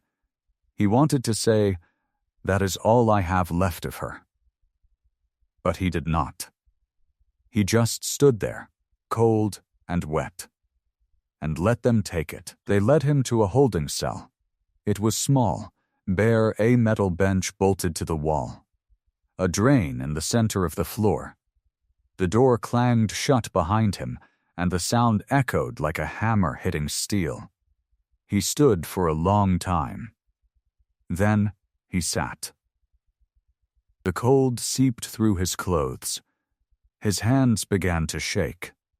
Not from fear, from cold, from loss, from the hollow ache that had taken root in his chest and was spreading like frost.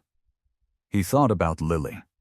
He thought about how she had clutched his vest, how she had whispered Grandpa, that word, that one word.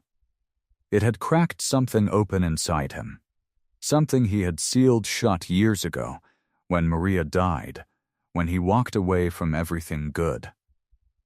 And now, Sarah, his daughter, the daughter he never knew. She was out there, in the hands of a man who had nothing left to lose. Vance would not let her go. He had waited 10 years for this.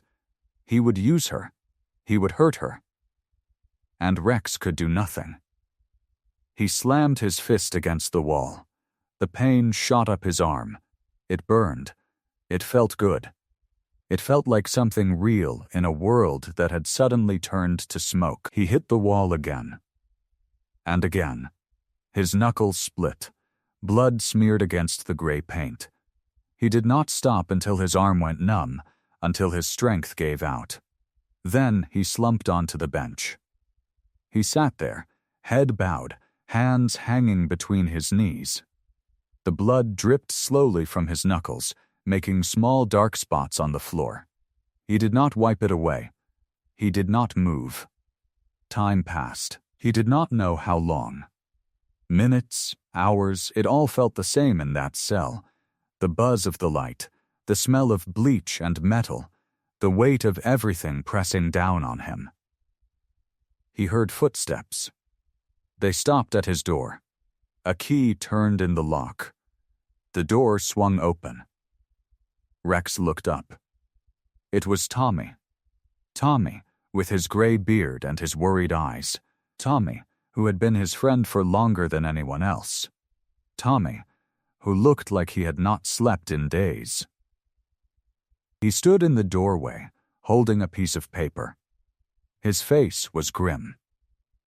"I brought Lily's drawing," Tommy said. His voice was low, steady. "She wanted you to have it." He slid the paper through a slot in the door. It fluttered to the floor. Rex stared at it. He did not want to look.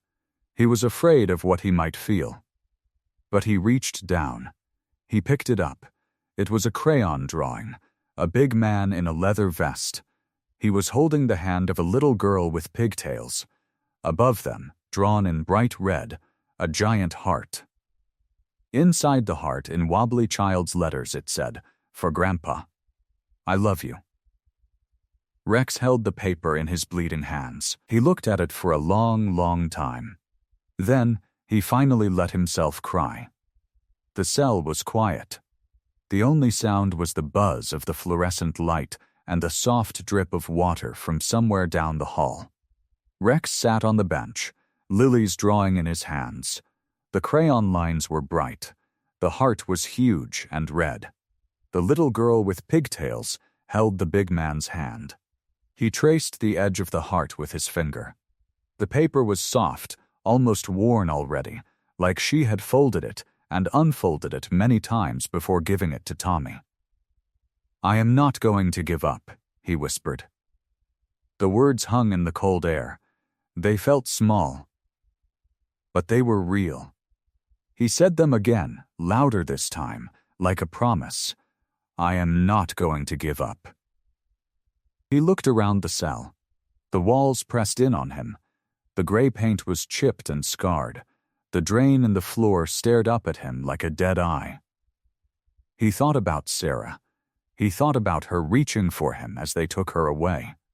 He thought about Vance and the way he had smiled when the police cuffs clicked around Rex's wrists. Then, he remembered the memory card. He jerked forward. His heart sped up. The memory card. It was still in his boot, the hidden compartment in the heel. The footage that proved Vance had set the fire. The footage that proved Rex did not kill that man 10 years ago. He looked down at his feet. His boots were gone. They had taken them at booking. They sat in some evidence locker now, locked away behind steel doors. He had no way to reach them. His chest sank. A heavy weight pressed against him. He dropped his head into his hands. The drawing crinkled against his palms. He had the truth. He had it. But it was trapped in a boot he could not touch. The only proof of what Vance really was, locked away, useless. He sat like that for a long time. Then something stirred in his mind. A memory. A small thing. But it grew. Weeks ago, before all of this, he had backed up the files. He had put a copy on the cloud. Sarah. No, Tommy. Tommy had the password. Tommy knew where everything was stored. Tommy, the only man he trusted with his life. Rex's breath caught. His eyes lifted. He stared at the ceiling, at the cracks in the paint, at the light that buzzed and flickered. A small spark of hope glowed inside him, fragile as a candle in the wind. He did not say anything. He just held the drawing tighter. He thought about Lily. He thought about the heart she had drawn. He thought about the way she looked at him, with no fear, no judgment, just open trust. And he knew he could not stop now. Minutes passed. Maybe an hour. He did not know. He lost track of time in that room, with the hum of the light and the smell of cold metal. Then he heard footsteps. They were different from the first ones. Slower, lighter, they stopped. The lock turned. He heard the click of metal. The door swung open. "You have another visitor," a guard said. The guard stepped aside and then walked away. Blue uniforms stood outside. Vance, but the figure that stepped into the doorway made him stop breathing. It was Sarah. She was soaked. Her hair was wet, plastered to her face, and a small drip of water ran down the side of her cheek. Her clothes were dirty, torn at the sleeve. But she stood straight, her shoulders back, her eyes alive. "Sarah," Rex said. His voice cracked, broke, and came out hoarse. She didn't smile, she just walked in. The guard closed the door behind her, leaving the two of them alone. She sat down across from him, the metal bench creaking under her weight. The silence hung between them, thick and precious. She looked at him for one long beat. Then she leaned forward, close, and whispered. "I escaped from Vance when the police arrived. I slipped away in the confusion. I came straight here." Rex stared at her. His mouth opened, but no words came. She looked behind her. She stepped closer, her voice barely audible. "I know about the memory card. Tommy already sent the video to the district attorney." Her hand reached out and covered his. Her skin was cool, but her touch burned. "We are going to get you out, Dad." She was standing in the doorway of a house with warm light. It was like a door opening in a wall he thought was solid. And for the first time in years, Rex believed. The rain had not stopped. It fell in steady sheets, drumming against the rooftops and filling the gutters with rushing water. Sarah walked fast, her wet shoes squeaking on the pavement.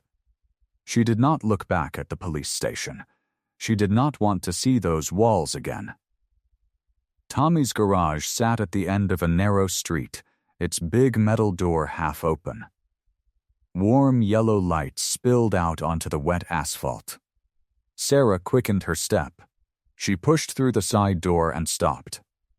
Lily was sitting on an old tool chest, her legs swinging. Her pigtails were slightly messy, and her eyes were red from crying. But when she saw Sarah, her whole face lit up. "Mommy." Lily ran across the concrete floor. Sarah dropped to her knees and caught her. She wrapped her arms around her daughter and held her tight. She breathed in the smell of her hair, the sweetness of her shampoo. For a moment, the world outside disappeared. "I am here," Sarah whispered. "I am here, baby." Lily pulled back. Her little hand touched Sarah's wet cheek. "Did you see Grandpa?" Sarah nodded. "I did." "Is he okay?" Sarah looked into her daughter's eyes. She saw hope there. "Trust, love." She cupped Lily's face in her hand. "Your grandfather is a good man," she said. "We are going to bring him home." Lily's chin wobbled. But she did not cry. She nodded with a seriousness that broke Sarah's heart. "Okay," she said. "Okay." Tommy stepped out from behind the workbench. He was a big man with a thick beard and kind eyes. He held a laptop in his hands. "The backup is still there," he said. I checked. He showed me where he kept everything. Sarah stood up. She took the laptop from Tommy and set it on the workbench. Lily climbed onto a stool and watched as Sarah opened the screen. The glow of the display lit up their faces. "Tommy, do you know the password?" Tommy nodded. He typed it in. The screen unlocked. Sarah clicked through the folders. There it was, a file labeled Factory Footage. She opened it. The image was grainy.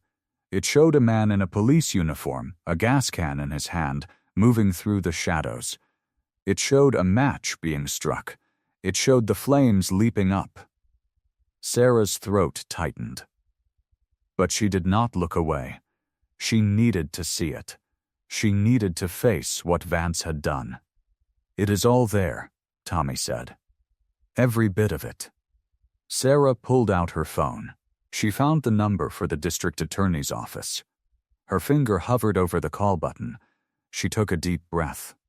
"Once I send this," she said, There is no going back. Tommy put a hand on her shoulder. There was never any going back, Sarah. Not after what he did. She pressed the call button. The phone rang twice. A voice answered. District Attorney's Office. Sarah spoke clearly. My name is Sarah Reyes. I have evidence that Officer Marcus Vance committed murder, arson, and kidnapping. I also have a written statement. I want to send it to you now. There was a pause. Then the voice said, Send it. Sarah attached the file. She attached her statement. Her fingers were shaking, but she pressed send. The little bar filled up. Green, delivered, done, she whispered. Lily reached up and took Sarah's hand. What happens now? Sarah looked at her daughter. Now we wait. The district attorney's name was Margaret Ellis. She was a small woman with sharp glasses and a spine of steel. She sat alone in her office that night, the city lights glowing through the window behind her. The email came in at 9:47 p.m. She opened the attachment. She watched the footage. She saw the gas can. She saw the match. She saw the fire. Then she read Sarah's statement. Every word. The bribes. The threats. The murder of an innocent man 10 years ago. The framing of Rex. Margaret Ellis sat back in her chair. She looked at the photo of her own children on her desk. Then she picked up the phone. Issue a warrant for the arrest of Officer Marcus Vance, she said. Charges of murder, arson, and kidnapping. She hung up and looked at the screen again. We have him, she said softly. Across town, a black SUV sat parked at the edge of the factory ruins. The fire had left nothing but blackened beams and ash. Rain hissed against the charred ground. Officer Vance sat in the driver's seat. His phone buzzed. A text from a friend on the force. Warrant issued for your arrest. Run. He read it twice. His jaw tightened. He looked in the rearview mirror at the ruins behind him. Then, he threw the SUV into gear and drove away. The headlights cut through the rain. The vehicle disappeared into the dark. By morning, the black SUV sat abandoned at the ruins. The driver's door hung open. The rain had already started to wash away the tire tracks. The morning sun broke through the clouds for the first time in days. It spilled across the parking lot of the police station, turning puddles into mirrors of gold. Sarah stood by Tommy's car, her hands clasped together. She had not slept. But she did not feel tired. She felt something else. Hope.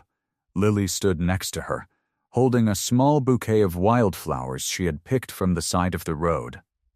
The petals were slightly wilted, but she did not care. She held them tight, her eyes fixed on the big glass doors of the station. The doors opened. Rex stepped out. He blinked against the brightness. His leather vest was still on. His boots were still heavy. But something about him was different. The hard lines around his eyes had softened. He looked older. But he also looked lighter, like a weight had been lifted off his shoulders. He saw them. Lily let go of Sarah's hand. She ran across the wet pavement, her little sneakers splashing in the puddles. She did not slow down. She threw herself at Rex and wrapped her small arms around his waist. Grandpa. Rex froze. The word hit him like a punch to the chest. But it was not a painful punch. It was the kind that woke you up, that reminded you your heart was still beating. He bent down. He lifted Lily into his arms. She was light. So light. She smelled like soap and strawberries and the rain. She buried her face in his neck. I knew you would come out, she whispered. I knew it. Rex held her close. His throat was tight. He could not speak for a moment. He just breathed her in. This little girl. This piece of his Maria. This piece of family he never knew he had. "I told you I would be okay," he said, his voice rough. She pulled back and looked at him. Her eyes were shiny with tears, but she was smiling. "I drew you a picture. I sent it to you." Rex nodded. "I got it. I kept it." He reached into his vest. He pulled out a folded piece of paper. It was the drawing. The stick figure family.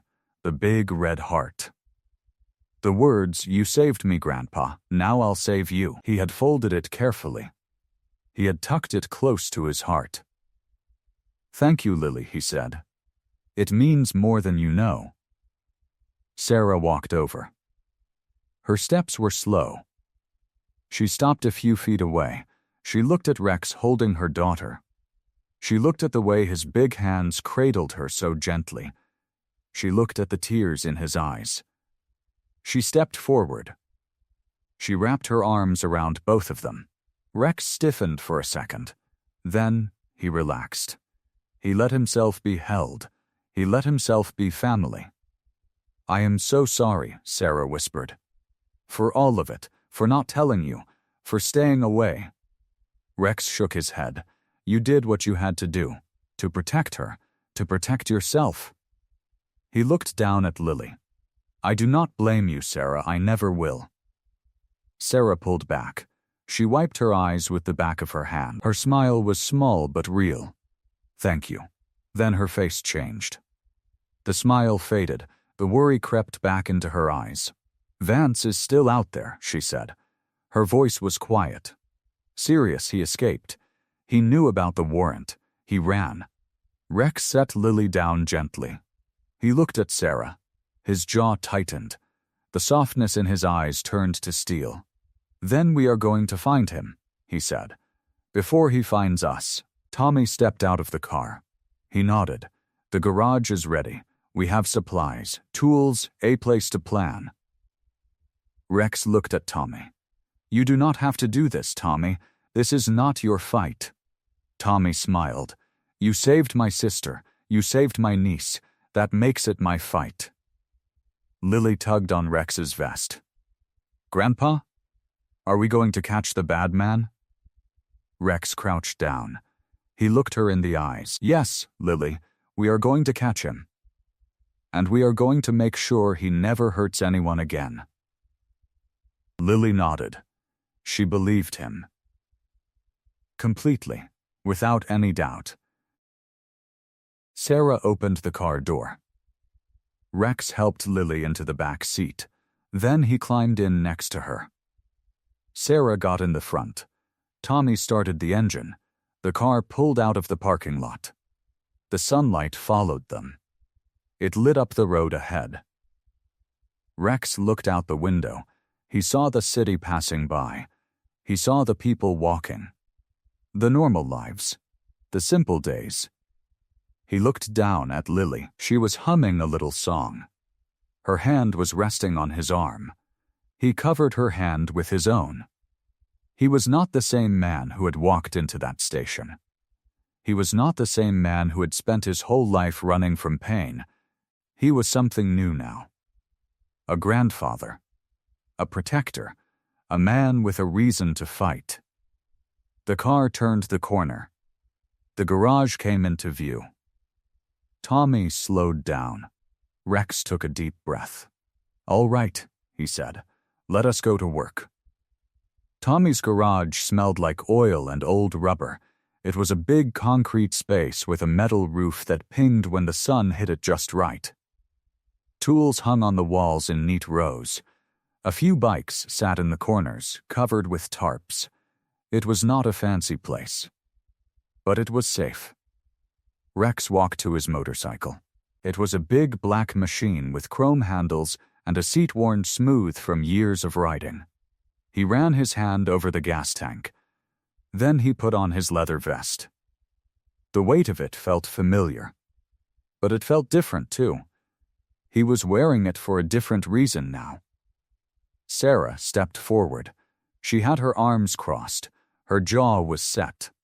"I am coming with you," she said. Rex shook his head. No, it is too dangerous. Sarah did not back down. Vance took me before. He used me as bait. I am not going to sit here and wait while you go after him. I need to see this through. Rex looked at her. He saw the fire in her eyes. It was the same fire Maria had, the same stubbornness, the same fight. He nodded slowly. There is a spare bike in the back. It is not pretty, but it runs. Sarah almost smiled. I do not need pretty. I need reliable. Tommy stepped forward. He held Lily's hand. The little girl looked up at him with big eyes. I will keep her safe, Tommy said. His voice was steady. I promised. With my life. Rex crouched down. He put his hand on Lily's shoulder. Lily, I need you to stay here with Tommy. Can you do that for me? Lily nodded. Her chin wobbled a little, but she did not cry. Promise me you will come back, Grandpa. Rex looked at her. He saw the trust in her eyes. It was a heavy thing, a precious thing. I promise, he said. He hugged her tight. Then he stood up and walked to his motorcycle. He swung his leg over the seat. The engine roared to life. The sound echoed off the concrete walls. Sarah climbed onto the spare bike. It was a smaller model, older with a dented fender, but she handled it like she had been riding for years. Tommy opened the big garage door. Sunlight poured in. Outside, 3 more motorcycles waited. 3 men in leather vests sat on them. They were Rex's club brothers. They were rough. They were tough. But they were loyal. When Rex had called, they had come. One of them, a big man with a gray beard, nodded at Rex. We are ready, brother. Rex pulled his helmet on. We head to the factory ruins. Vance's car was spotted there. We surround the building. No one goes in until I say so. The men nodded. No questions. No doubts. Rex revved his engine. Then he pulled out of the garage. Sarah followed. The 3 brothers followed behind her. The wind hit Rex's face. It felt good. It felt clean. The city passed by in a blur of gray and green. He kept his eyes on the road. He kept his mind on the goal. They drove for 20 minutes, past the downtown buildings, past the strip malls, past the empty lots where weeds grew tall and wild. Then the factory came into view. It was a black scar on the landscape. The fire had eaten most of it. The walls were charred. The roof had collapsed in the middle. The windows were dark holes. The ground around it was still covered in soot. Vance's car sat at the edge of the lot. The driver's door was open. The keys were still in the ignition. It did not look damaged. It looked like he had gotten out and simply walked away. Rex killed the engine. The silence rushed in. He got off the bike and stood on the blackened ground. He could smell the smoke still. It hung in the air like a ghost.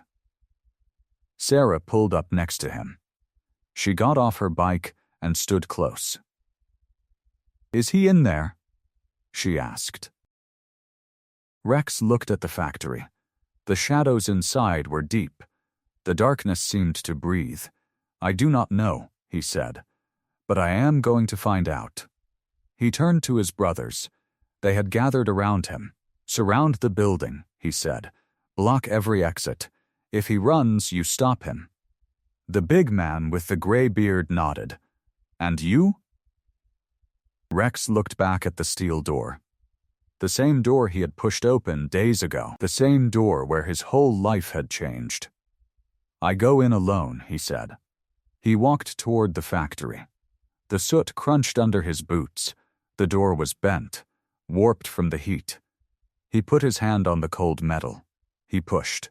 The door groaned. It swung open. Darkness spilled out. Rex stepped inside. The factory groaned around him. Broken beams hung like bones. Glass crunched under his boots. Sunlight cut through holes in the collapsed roof and painted pale white bars across the dirty floor. Rex moved slow. His eyes scanned every shadow. His body was tense. His hands hung loose at his sides. He remembered this place. It did not look the same. The fire had changed everything. What was once a dark corner was now a hollow shell. What was once a hiding place was now a grave. Then he heard it. A cough. It came from behind the rusted vending machine. The same one. The one where he had found Lily. The machine was bent now. Its front panel was peeled open. The glass was gone. But it was still standing. Rex stopped walking. "I know you are there, Vance," his voice echoed off the scorched walls. It did not sound like his own voice. It sounded harder, colder, the voice of the man he used to be. A boot scraped against concrete. A shape moved in the shadows. Vance stepped out. He looked nothing like the polished cop from the news. His uniform was ripped. His shirt was untucked. Dirt was smeared across his face. His hair was wild. His eyes looked glassy, tired, like he had not slept in days. He held a gun in his hand. The gun was steady, but his hand shook. The barrel pointed at the floor. Then it rose. It pointed at Rex. Rex, Vance said the name like it tasted bitter. Of course you came. You always come. You always ruin everything." Rex did not move. He kept his hands at his sides. "I did not come here to fight you," Rex said. Vance laughed. It was a sad sound. A broken sound. "Do not lie to me. You came here to finish this. You came here to watch me fall. That is all you ever do. You take, you break, you leave." The gun shook in his hand. His finger hovered over the trigger. Rex looked at him. Really looked. He saw the man behind the anger. The man behind the uniform. He saw a person who had been hurting for a long, long time. "I did not know you were my brother," Rex said. "I did not know you were carrying all of that pain." Vance flinched. His eyes went wide. Then they narrowed. "Do not call me that. You are not my brother. You never were. You were the one our father loved. You were the one with the freedom. The motorcycles. The women. The life. And me? I got nothing. I got his anger. I got his fists. I got to watch him drink himself into the grave while you rode around pretending you were someone." Rex felt the words land like punches. He had known their father was cruel. He had left because of it. He had never looked back. He had never thought about what he left behind. "Vance, I did not know." The gun trembled. "You never knew. You never cared. You never asked. It was always about you. And Maria? She chose you. Of course she did. The handsome biker. The bad boy with the soft heart. I loved her, Rex. I loved her, and she never even looked at me." Rex's chest tightened. Maria's face flashed in his mind. Her smile, her laugh, the way she looked at him like he was the whole world. He had left her to protect her. He had walked away to keep her safe from the violence of his life. He never knew. He never knew about Sarah. He never knew about any of it, and the whole time, his own brother had been drowning in the same silence. "Vance," Rex said, his voice softer now. "I am sorry." Vance shook his head, his jaw clenched. Do not say that to me. You do not get to say that." The gun rose higher. It pointed at Rex's chest. "I lost everything because of you," Vance said. His voice cracked. The words split in half. "My job. My name. My freedom. They are all gone now. All of it. Gone." His eyes were wet. Tears spilled down his cheeks. He wiped them with his sleeve. But more came. "But I still have one bullet left," he said, "and I am going to spend it on you." The barrel stopped shaking. His finger tensed on the trigger. Rex looked at the gun. He looked at the man holding it. He saw the years of pain, the years of jealousy, the years of loneliness. All of it aimed at him. He did not reach for his own weapon. He did not move. He stood still, his hands open at his sides. "Vance," Rex said. His voice was steady. "Quiet, real. I am not here to fight you. I am here to forgive you." The air went still. The factory held its breath. Vance stared at him, his lips parted, his brow wrinkled. The gun did not lower. But it did not fire either. "What did you say?" "I said I forgive you," Rex said. "I forgive you for the fire. I forgive you for the lies. I forgive you for the years you hunted me. I forgive you for everything you did to my family." His voice cracked on the word family. But he kept going. "I know what it is like to carry anger, to let it eat you alive. I have carried it for 20 years. And you know what it got me? A life of running, a life of hiding, a life of empty roads and empty rooms." He took a small step forward. The gun followed him, but he did not stop. "Then a little girl found me in the dark, and she looked at me like I was something good. She trusted me, and I realized that I did not want to be the man I was anymore." Rex stopped. He was close enough now to see the tears on Vance's cheek, close enough to see the fear behind his eyes. "I am not the man I was," Rex said. "And I do not want to be. I want to be the man my granddaughter believes I am. I want to be the father my daughter never had. I want to be better." He opened his hands wider. "So I am forgiving you, Vance. Not because you deserve it, but because I need to let it go. And I am asking you to put the gun down, because you are still my brother, and I do not want to lose you too." Vance's face twisted. A sob escaped his throat. His hand shook. The gun wavered. For one long moment, the two men stood there, brothers, strangers, enemies, and now, maybe something new. The gun lowered an inch, then another. Vance let out a ragged breath. His shoulders sagged. The gun fell to his side. He looked at Rex. His eyes were broken. But something else was there too. Something small. Something faint. Hope. The gun hung in the air like a held breath. The barrel still pointed at the floor. But Vance's finger stayed on the trigger. Rex took another step. The glass crunched under his boot. The sound echoed off the burned walls. He did not look at the gun. He looked only at Vance's eyes. "I want to tell you something," Rex said. His voice was soft, quiet, like he was speaking to a scared animal. "Lily drew me a picture while I was in that cell. She drew a family of stick figures, a big one, a medium one, a little one, and above them she drew a giant red heart. She wrote, 'You saved me, Grandpa. Now I'll save you.'" Vance's eyes flickered.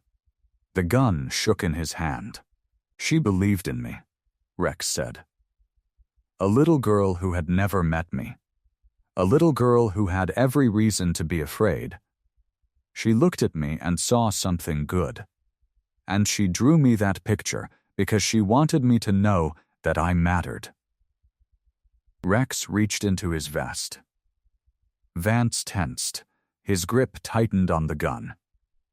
But Rex did not pull out a weapon. He pulled out the locket. The thin gold chain slipped through his fingers. The locket swayed gently in the dim light. "She gave me this too," Rex said. "It was Maria's. Inside is a photo of Maria holding Sarah. And a note that said, 'Forgive me, Rex. I never told you about our daughter." Rex's voice cracked. He swallowed hard. "Maria carried that secret to her grave," he said. "She wrote that note because she wanted Sarah to find me one day. She wanted me to know the truth. She wanted me to have a family." The locket caught a beam of sunlight. It glinted gold in the dusty air. "I spent my whole life running from love," Rex said. He took another step. Then, another. He was close enough now that he could see the tears pooling in Vance's eyes. "I ran from Maria because I was afraid I would hurt her. I ran from responsibility because I did not think I deserved it. I ran from everything good in my life because I thought I was too broken to hold it." Vance shook his head. A tear slipped down his cheek. "But you gave me a second chance," Rex said. "You gave me a chance to be a father to Sarah, a chance to be a grandfather to Lily, a chance to be the man Maria always believed I could be." He stopped. He was 3 feet away now. The gun was between them. "I am not going to let hate take that away," Rex said. "Not my hate, and not yours." Vance's hand trembled. The gun wavered. His lips pressed together. His face twisted with a pain that had been buried for decades. "You do not understand," Vance whispered. His voice broke. "You do not know what it was like. Watching you. Always watching you. Always wanting what you had. The father's love, Maria's heart, the freedom. I wanted it all, Rex, and I never got any of it." "I know," Rex said. "I did not know before. But I know now, and I am sorry. I am sorry I was not there. I am sorry I left you alone with him." Vance let out a broken sob. The gun dropped from his hand. It clattered on the concrete floor. He fell to his knees. His body shook. His hands covered his face. The sound of his crying filled the empty factory. It was a raw sound, a deep sound, a sound that came from the very bottom of a man's soul. "I did it," Vance said. His voice was muffled by his hands. "I killed Jasper Reyes. I planted the evidence. I made it look like you were the one." He gasped for air. "I set the fire. I knew you would come for the girl. I knew you would save her. I used her as bait." Rex knelt down. He moved slow. He did not touch Vance. He just waited. "I kidnapped Sarah," Vance said. "I hid her in that warehouse. I was going to make you suffer. I wanted you to feel the same pain I felt, the same emptiness, the same loss." His hands fell from his face. His eyes were red. His cheeks were wet. He looked up at Rex with a broken expression. "I am sorry," Vance said. "I was jealous of you my whole life, and I let that jealousy turn me into a monster." Rex looked at him. The man on his knees was not his enemy anymore. He was not the corrupt cop. He was not the villain. He was just a broken man, a man who had been hurting for so long that he forgot how to be anything else. Vance reached down. He picked up the gun. But he did not raise it. He placed it on the floor between them. Then he raised his hands. His fingers were spread, his palms open. In the distance, sirens wailed. They grew louder. Blue and red lights flashed through the shattered windows. Rex's brothers had called the police. They had told Agent Marsh everything. The warehouse. The confession. The truth. A police car skidded to a stop outside. Officers poured out. Their boots hit the pavement. Their radios crackled. Vance did not move. He stayed on his knees. His hands stayed in the air. "I surrender," he said. His voice was quiet. "Steady, I am ready." The police officers came through the broken door in a rush. Their boots pounded on the concrete. Their voices were loud and firm, hands where I can see them. Vance stayed on his knees. His hands stayed in the air. He did not move. He did not resist. Two officers grabbed him by the arms. They lifted him to his feet. One of them pulled out a pair of handcuffs. The metal clicked around Vance's wrists.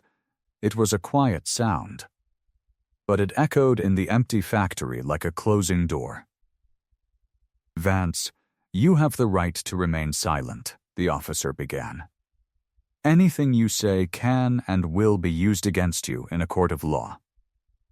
You have the right to an attorney." Vance said nothing. His head hung low. His shoulders sagged. The man who had once stood so tall and proud now looked small. He looked tired.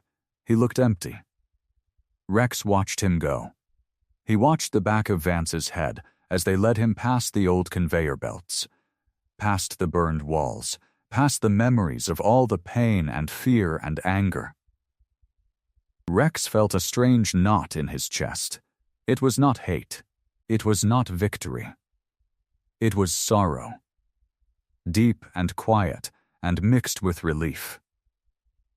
He thought about the boy Vance had been, a boy who from the life watched his father love a brother more. A boy who wanted love and acceptance and never found them.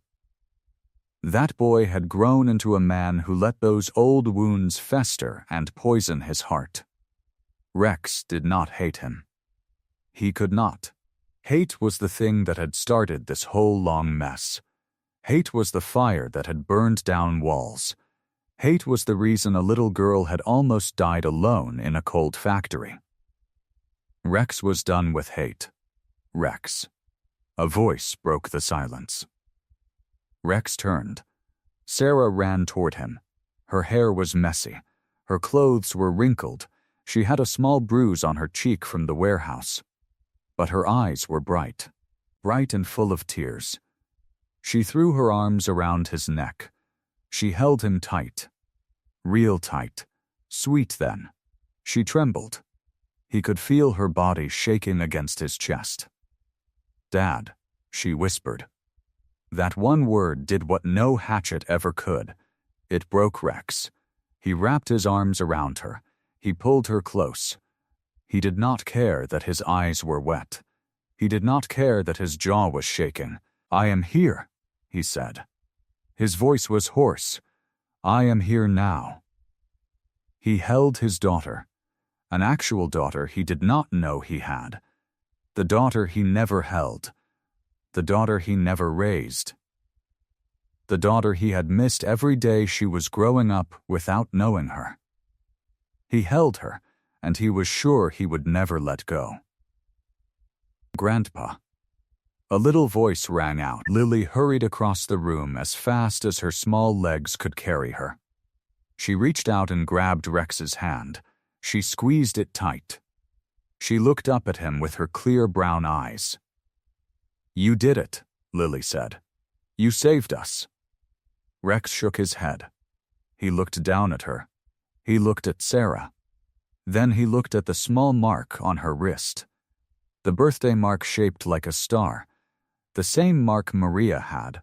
The connection that tied them all together. "No," I said. "You saved me." Lily smiled. Her lips curled into a bright grin. Her hand from Stade wrapped around his. Sarah pulled back and wiped her eyes. She laughed once. It was a small, watery sound. "I cannot believe you are here," she said. "I can't believe this is real." "It is real," Rex said. "It is real, Sarah, and I am not going anywhere, not ever again." Outside, sunlight was waiting. Rex stepped through the broken doorway and into the open air. The morning sun hit their face. It felt clean, pure. The smoke cleared. The smell of fire was gone. It was replaced by cool wind that tasted like freedom. Sarah stood on one side of him, Lily on the other. They walked together out of the burnt factory and into the daylight. Police cars were parked all around. Officers moved between them, talking into their radios. One car pulled slowly away from the crowd. In the back seat, Rex could see Vance's head and shoulders. His head was down. His hands connected. The police car drove away down the long road. It grew small and smaller. Then it turned the corner and was gone. Rex let out a long breath. Rex, yelling, happy yelling. He turned. Tommy, because of brothers. They stood by the road, their motorcycles parked in a loose circle. Tommy raised his fist and finally let out a cheer. Rex. Rex. Rex. The other men joined in. Their voices were raw, full of joy. They stomped their boots and clapped their hands. It was not a gang crowd. It was a family crowd, a crowd of men who had watched their brother rise from the ashes. Lily stood beside Rex and cheered with them. She missed her arms, grabbed his hand. She looked up and studied the club with wide eyes. "Those are your friends?" she asked. Rex laughed. It was a warm sound, a sound from deep in his body. "Yeah," he said. "That's Tommy. And those are my brothers. They are a loud bunch, but they show up when it matters." "I called them," Sarah said, "when I got free, when we found the proof. I called Tommy." She smiled. "He said he would move a mountain for you." Rex looked back at the factory. The flames were gone. The walls had been blackened. The roof was part fallen in. It stood like a memory of the past, a reminder of the shadows. But he did not feel the shadows anymore. He looked down at Lily's hand in his. He felt Sarah's shoulder against his arm. He heard the laughter of his brothers behind him. He turned. The sun was in front of him. It was bright. "Warm, light, let's go home," he said. Sarah smiled. Lily tugged at his hand. They walked. Toward the bikes. Toward her friends and her future and her family. The sun on their faces. And for the first time in a long time, the Hell's Angel walked out of the darkness into the light. The house was small. It sat at the end of a quiet street lined with oak trees. The paint was white, and a little porch held 2 wooden chairs. A wind chime hung from the corner of the roof. It made a soft, gentle sound as the evening breeze passed through. Rex stood on the sidewalk and looked at it. It was not a clubhouse. It was not a hideout. It was a home. A real home. With a mailbox and a garden and a porch light that glowed warm and yellow. Sarah unlocked the front door and pushed it open. She stepped inside and flicked on the light. The living room was small but cozy. A worn brown couch sat against the wall. A bookshelf held picture books and a small potted plant. The floor creaked under their boots, but it felt welcoming. "Come in," Sarah said. She smiled, soft and nervous. "It is not much, but it is ours." Lily ran inside. She skipped across the living room and down a short hallway. She stopped at a door and flung it open with both hands. "Grandpa." "Come see." Rex walked over. He ducked his head through the doorway. The room was small, but he did not see the walls. He saw the bed.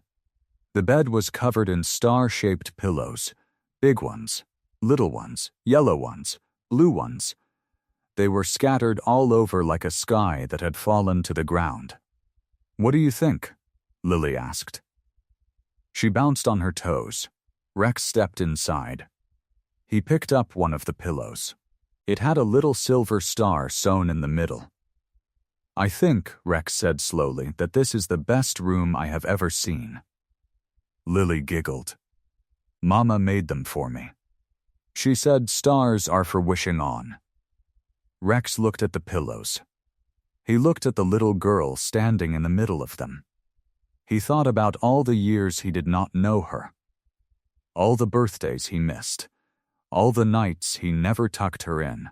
But he was here now. That was what mattered.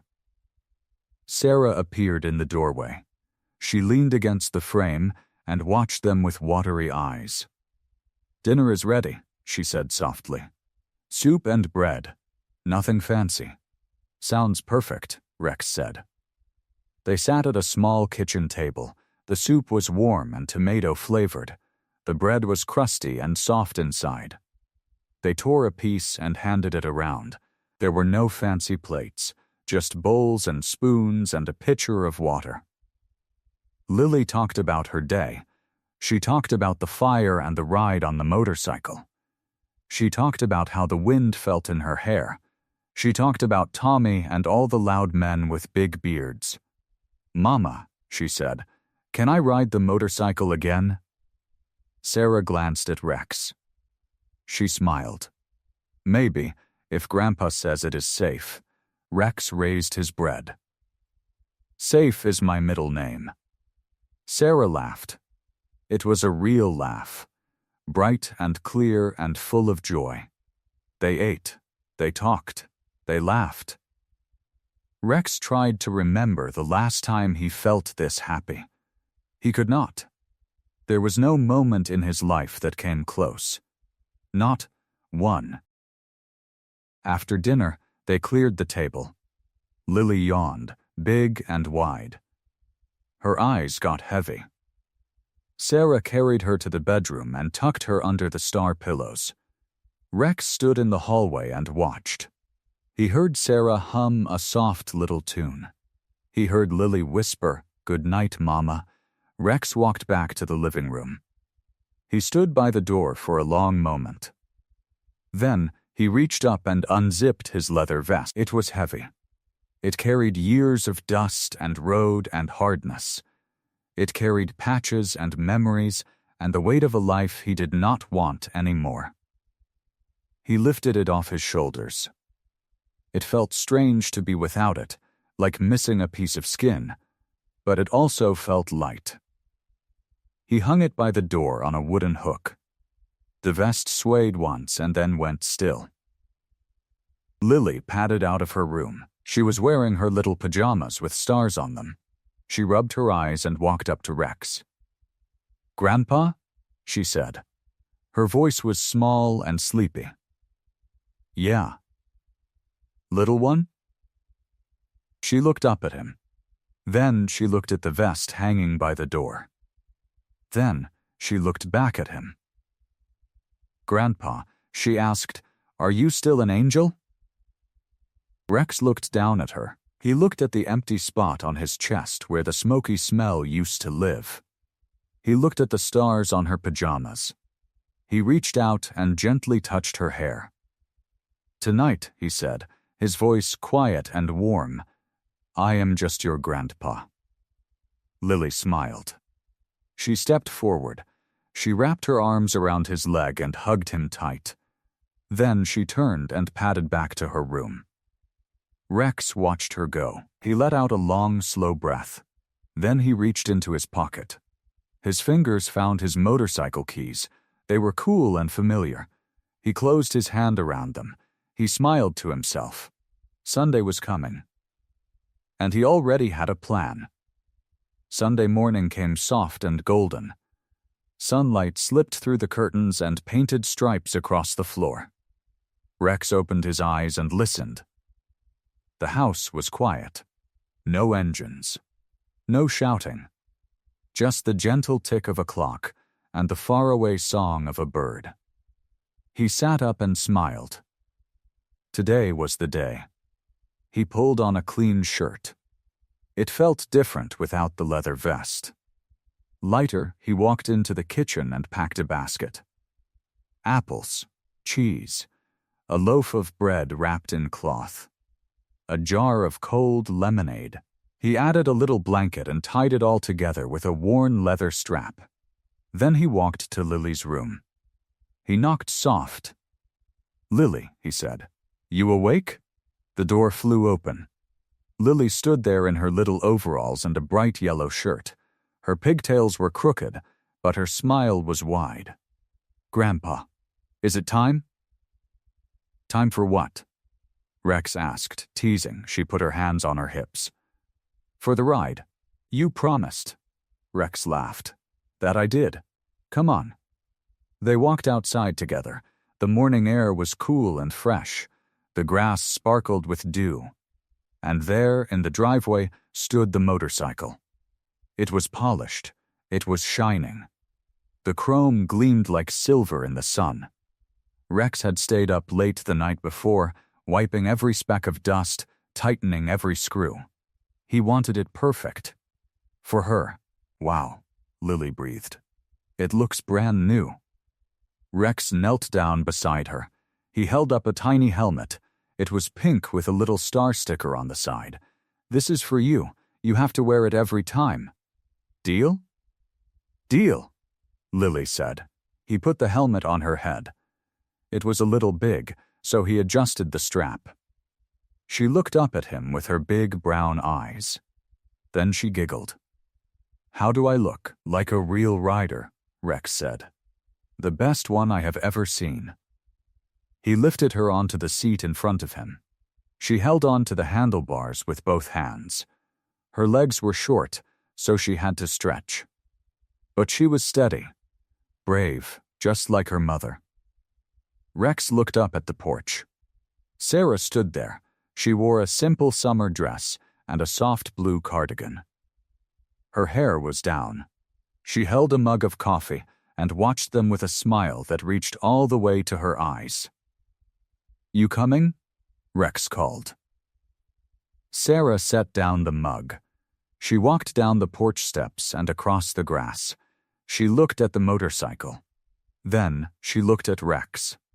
I have not been on one of these in a long time, she said. I will go slow, Rex said. I promise. Sarah bit her lip. Then she laughed. She climbed on behind Rex and wrapped her arms around his waist. She rested her chin on his shoulder. Okay, she said. Let's go. Rex started the engine. It rumbled low and strong. Lily cheered. The sound echoed down the quiet street as he pulled away from the house. They rode through the countryside, the road wound between green fields and old fences. Morning mist hung low over the grass. The sun climbed higher, and the air turned warm and sweet with the smell of wildflowers. Lily held her arms out like a bird. She laughed as the wind rushed past her. Grandpa, it feels like flying. Rex smiled. He looked in the mirror and saw Sarah smiling too. Her arms were tight around him. Her cheek was pressed against his back. For a moment, he felt something he had not felt in years. Peace. They rode past a red barn and a field of cows. They rode past a little white church with a tall steeple. Then, Rex turned down a narrow dirt road. Trees arched overhead, making a tunnel of green. The road opened into a meadow. It was wide and open and full of sunlight. A big oak tree stood in the middle, its branches spread like arms ready for a hug. Wildflowers dotted the grass. Blue, yellow, pink, red. Rex slowed the motorcycle and stopped under the shade of the oak. He killed the engine. The silence that followed was soft and full of birdsong. Here we are, he said. Lily scrambled off the seat. She pulled off her helmet and dropped it in the grass. Then she ran. She ran with her arms wide and her head thrown back. She ran through the flowers, chasing a butterfly that fluttered gold and black. Look, Grandpa, look. Rex watched her. He felt his chest ache with a tenderness he could not name. Sarah climbed off the motorcycle. She took the basket from Rex and spread the blanket under the oak tree. She laid out the bread and cheese and apples. She poured the lemonade into 2 little cups. Sit with me, she said softly. Rex sat. He stretched his legs out on the blanket and leaned against the trunk of the oak. The bark was rough and warm. The leaves whispered above them. Sarah sat beside him. She handed him a cup of lemonade. They drank in silence, and watched Lily chase butterflies through the wild grass. Then Rex reached up. His fingers found the chain around his neck. At the end of the chain hung a small silver locket. It was old and worn. It had belonged to Maria. Rex opened it with careful fingers. Inside was a new photo. Not the old one. Not the one of Maria holding a baby. This one was new. It showed the three of them. Rex, Sarah, Lily. They were standing in front of the little white house. Lily was laughing. Sarah had her hand on his shoulder. And Rex, for the first time in his life, was smiling a smile that reached his eyes. He looked at the photo for a long moment. Then, he closed the locket softly.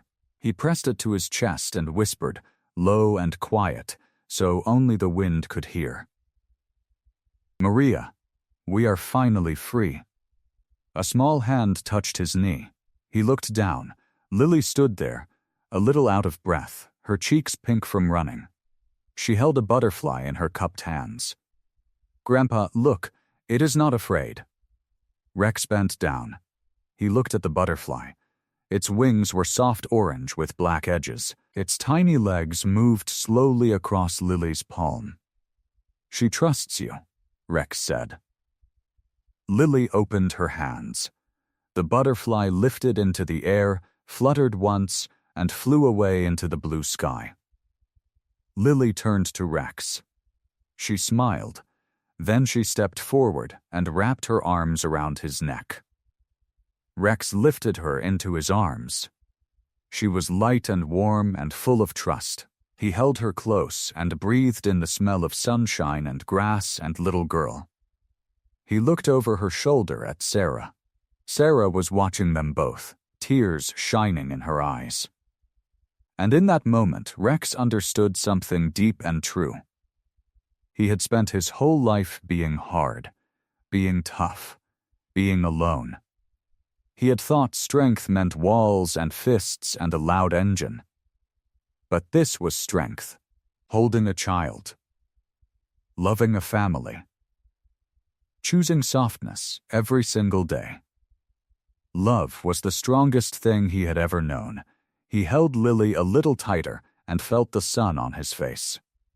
For the first time in his life, Rex was exactly where he was meant to be. I hope you like this story. Please share what's your favorite part of the story and where in the world you are watching from. Have a wonderful day.